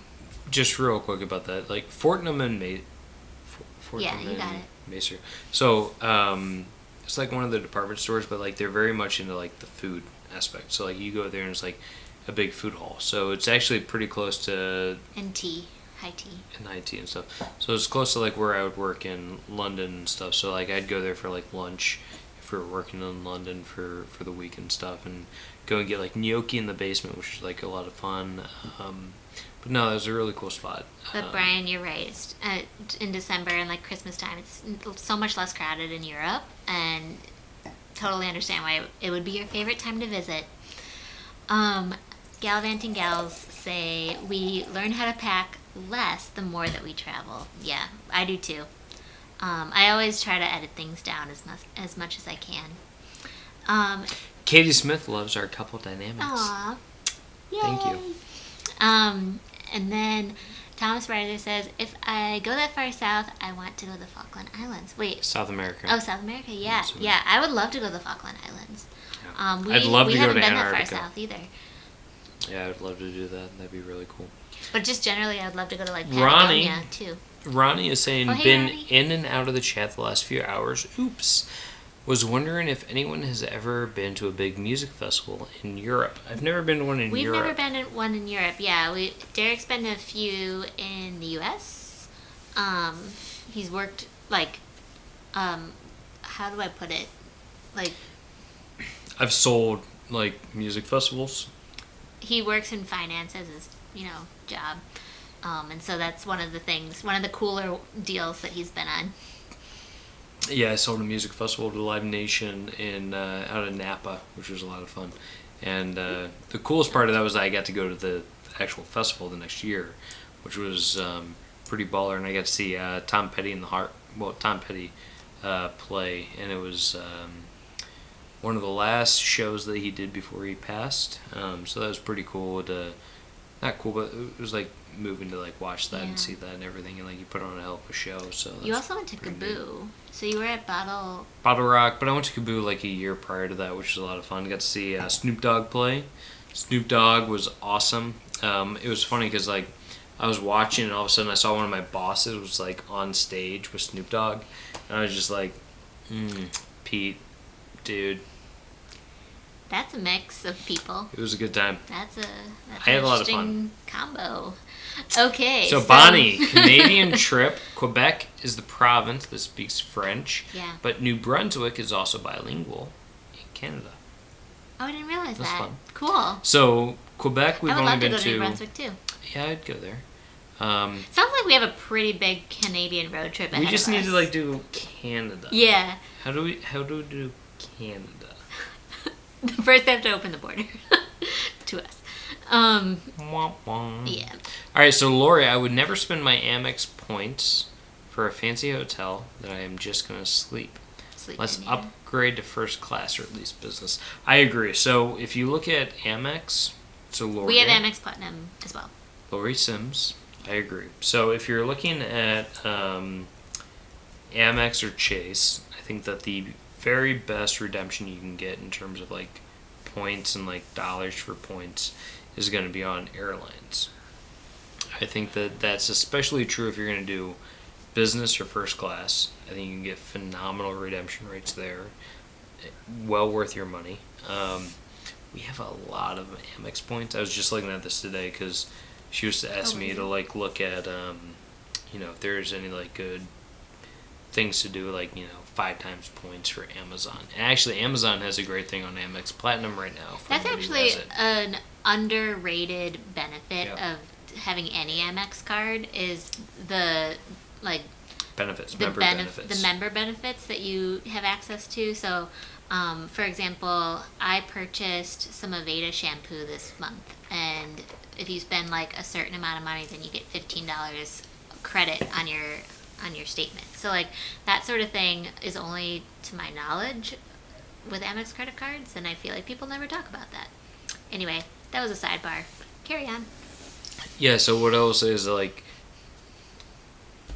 I don't know what we're talking about anymore. Amex Platinum points. We have a lot of them. Go. Yeah, so no, Amex Platinum points are great. And what I will say is like if you're going to use them, like we use like some Chase points I think for like Hyatt back when we were doing our honeymoon. But at the end of the day, if you can use them to like do like a business class trip to Asia, like that is like a where you actually life-changing trip yeah. where you can like sleep, get well rested, watch some shows, like eat some like good food, like that'll like really like make your trip like next level as opposed to like using it for like a hotel. I think like using hotels is like it's kind of a dime a dozen. Like, I'm just jumping to because Darian's commenting on. So he says Amex has awesome benefits. I just paid my next Germany flight all in miles. Wait, you just made me lose it. And I think he said hip hip hooray after that. So totally. Hip hip hooray. Yeah, I just feel like I needed to shout. But that Brian out. is saying some good stuff. So Brian Schneider, here's some quick astro photo tips. Cool. Astronomy? Astronomy. Okay, that must be what it is. Okay. Not Houston Astros, I assume. So Brian is saying expose to the right. Don't be afraid to overexpose a stop or two, even if you have to bump the ISO quite high. For those who don't know, the stop or two is the f-stop. The ISO is how much light is being let in. So the ISO, like if you go like really high, you can get grainier, which is one of the issues, right? So what he's saying here is that when you process the image, you can bring the exposure down, and that will hide a lot of the noise. So the noise has to do with how much ISO you're letting in. So if you you're can letting adjust in like ISO on like a phone too. you can, but it's better if you have like a real camera. So like I just wanted if you're to doing like make an it ISO relatable to everybody. 6400 or something like that, it's gonna be like pretty grainy. But you can like in post production, you can like make that a lot nicer. If you have a crop sensor camera, then multiply the above amount by your crop sensor, or by your crop factor. Yeah, so we have the A6400, A6500. Totally from Sony. probably missed this, but thanks Gallivanting Gals for joining. Have a great night. Thank you. But yeah, no, Brian, totally cool stuff. Thank you very much. I always Google, like when we were in Bariloche, I was Googling like how to like take nighttime photography. And I was like putting out my like camera with like the tripod and like just hitting it and hitting go and like passing out the next morning. I'd look at it and be like, was it any good? No, not really. But whatever. Yeah. So Lori also on costs a lot less expensive. Okay.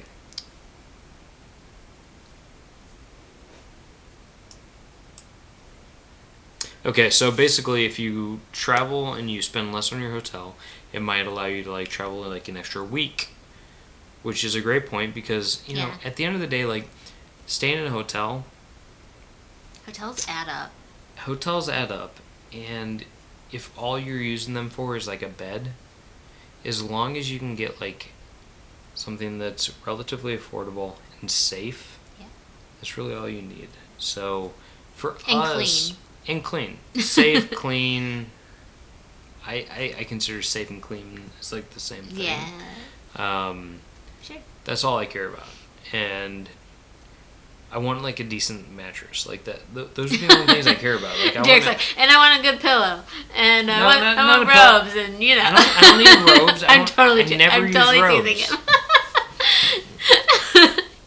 I don't use robes, but I will say like, I want to like wake up refreshed, right? Yeah. So like, I don't need a giant room for that. Like if it's a pod hotel, I could do a pod hotel.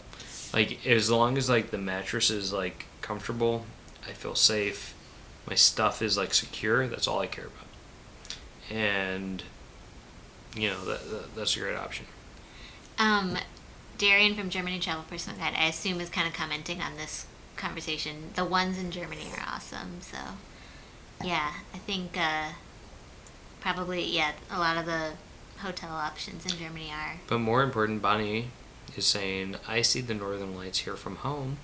Oh, cool. Have you ever seen the Northern Lights from an airplane? Saw them over Iceland. It was amazing. That sounds awesome. No, we have not. Or at least I have not. You have not, right? No. Okay. Because Derek and I fly separately a lot, just so everybody's aware on this channel. Yeah. So Eric Brown is saying, Northern Lights on an Alaskan cruise sounds awesome. # bucket list. Totally. I agree. Totally bucket list. Also, Derek is really itching for an Alaskan cruise. I would love to go to Alaska, generally. I don't know if I would opt cruise versus like exploring on land and stuff as much, but I wouldn't say no to a cruise. It's more about I would also want to explore further north into like Denali and stuff like that. I would much rather do a like river cruise, like a Viking river cruise, over an Alaskan cruise personally. So that's where I feel on that. Also, Megan Morris, no, we did not go to Bonnaroo in college. I know. We actually, neither of us ever really spent a ton of money on that kind of stuff in college. But now we're a little bit more likely to spend money on the types of like experiences that we're really interested in. Okay, so Lori is saying something very important, which is that I have a pasty shop in Los Alamitos, California, that are made fresh daily with gravy. Shut up. That is Sounds amazing. awesome. So we don't even need to go all the way to Penzance. We can just do a road trip to California for those. It might be a shorter trip to Penzance. That's true. Okay. Gallivanting Gals. We fly into Heathrow and take the train. It might take less time than driving from Chicago to California. Yeah. Gallivanting Gals, we just saw a glint over the tip of Greenland when we were flying to Iceland. Beautiful. So that has to do with the Northern Lights. Okay, now we just got to it. So, okay, guys, got to run. See you Saturday. See you Saturday. So, Galvin and Gal, see you Saturday. Looking forward to it. Should be a lot of fun with the Zoom. Yeah. Mm. So Lori's seeing the Rolling Stones at the Rose Bowl last year. I remember when the Rolling Stones were played like the halftime at the Super Bowl. That was really cool.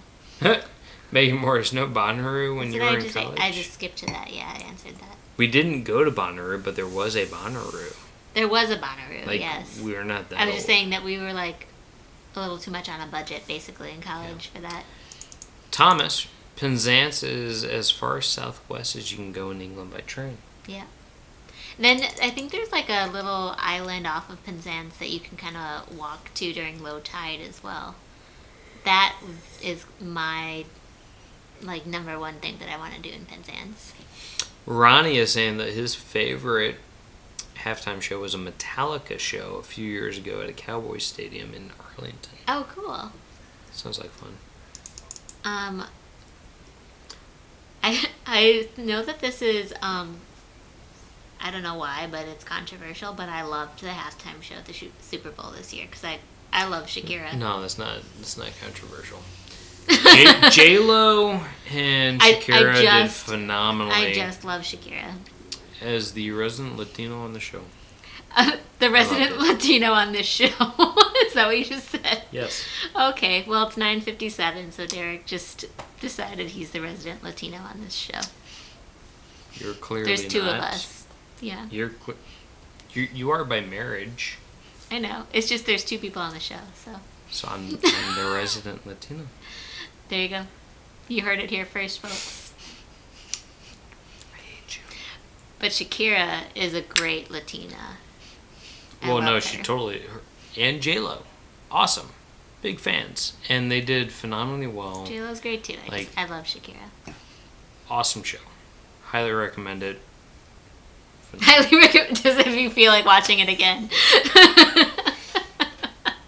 Why would you not? I like that you're like 5 out of 5 stars. Guys, stop watching us right now. Go watch it. No. Just go watch it. We're not worth it. No, let me check Go and see if anybody's still on. You didn't convince. We got 16 people. You didn't convince 16 people.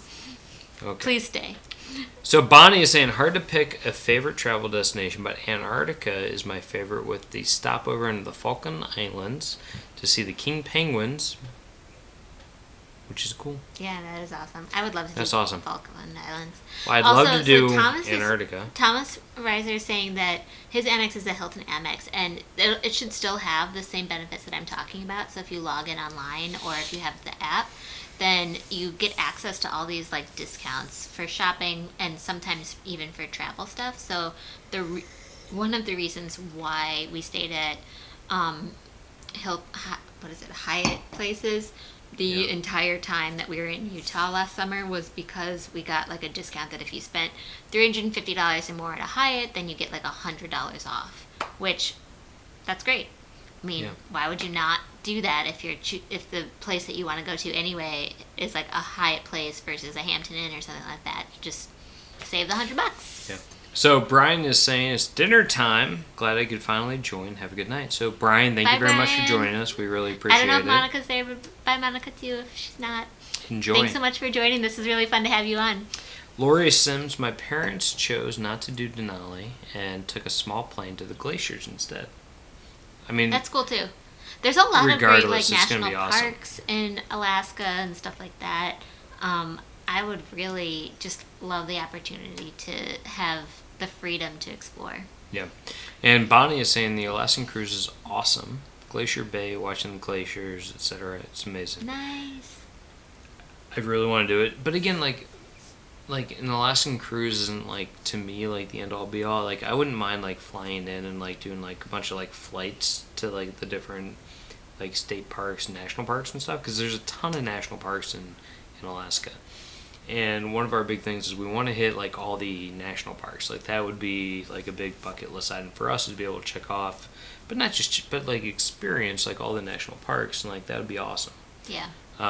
We have. So that's something that we're thinking about, and we're thinking about it pretty hard. I'm just gonna skip real quick to Thomas saying he wants to ride the Alaskan Railroad, and I do as well. That's definitely an Alaskan bucket list item for me. I've seen so many different travel bloggers and stuff like that talk about that, and I think that's a really cool experience. Yeah, that'd be cool. All right, so Eric Brown says he watched it twice, but the Prince halftime show is the best. That one was really good too. Yeah. And then Bonnie says, I put everything I buy on a credit card with travel rewards. I've earned so many flights. Yeah. Totally. And hopefully you'll be able to actually redeem those at some point soon. Fingers crossed that we all, find a cure for this. But yeah, it's in normal circumstances, a great way to be able to afford travel and save a lot of money along the way. Yeah. So Lori is saying, P.S. from the cruise ship, it was 8 hours on a tour bus to Denali. That's no a long way. Time. Holy cow. Okay. Jeez. Yeah, that's a long ride. Hopefully there's some good places to stay once you get there. Yeah. But Thomas is saying that he wants to ride on the Alaskan Railroad, and that would be another way to do Alaska and whatnot. We'd love to do Canada. Yeah, and Travel Best Destination says Alaska's on their bucket list as well. We were looking at, if the Canadian border opened up, being able to do a road trip from Chicago to Alaska, but it would be a little bit challenging if that wasn't as much of a thing this year to be able to navigate it that way. So hopefully, fingers crossed, that opens up as a road trip option too. Yeah. I don't know if any of you guys are kind of in that Pacific Northwest area, but that would be a pretty epic excursion if you are. Yeah, that would be pretty neat. Well, we have just hit the 3-hour mark. 3 hours and 2 minutes. We've finally caught up on all of the chat, which has been great, and I think you guys gave us a lot of inspiration for Canadian road trips, Alaskan road trips, and a lot of other destinations within the U.S., continental U.S. So thank you so much. This has been a really fun chat, and like I said before, this is just something that we look forward to twice a week, just connecting with everybody in this community and all the new people that joined tonight. Thank you so much. This is definitely a place where we all are super passionate travelers and like to learn from each other. So hope to have you guys back soon. We have another live chat on Sunday at 11 a.m. Central Time. And would love to have you guys join next week as well on Thursday nights. Same time every week, both Thursdays and Sundays. Yeah, so real quick though before we head off, Germany Travel Personal Guide, thank you. We appreciate it. Kay Smith, thank you for the time and expertise this evening. Lori Sims is telling us to go to Banff. Yes. It's a great hotel and you can ski. I would love to go to Banff so much. Yeah, no, Banff would be really cool. But at the same time, Megan Morris is telling us that we should hit up Mammoth Cave National Park in Kentucky, yeah. And it's cool. They also have Kentucky Down Under, which is like bootleg version of Australia. I think that would be an easy way to, at the end of the road trip that I mapped out, kind of after West Virginia, to be able to dip into Kentucky and kind of do that section. So, we will look into that and adding that as one of those destinations too. So thank you, Megan, for that recommendation. That's why, again, I love you guys. It's so fun to hear everybody's recommendations, especially because I feel like tonight especially, there's people from all over the country and even different parts of the world that have been on and have all different experiences, and we can all learn from each other. So again, this is a really great group. We look forward to talking to you guys twice a week, so hopefully you'll be coming back, and feel free to connect with us outside of YouTube too. But thanks for giving us all the likes and subscriptions today, and thank you very much. Just awesome. And what I will say is that again, like Eliz said, we really appreciate you giving us your time. We know that even though, regardless of the fact that we're all, a lot of us are stuck at home right now with COVID and whatnot, time is precious, and we really appreciate you spending this time with us. And, hope you guys will come back in May. This is something that we really look forward to every week, and thank you.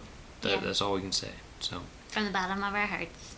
Yeah, from our family to yours. For our family to yours, from our wine cabinet to your wine cabinet. All right, good night, everybody. Talk to you on Sunday. Cheers.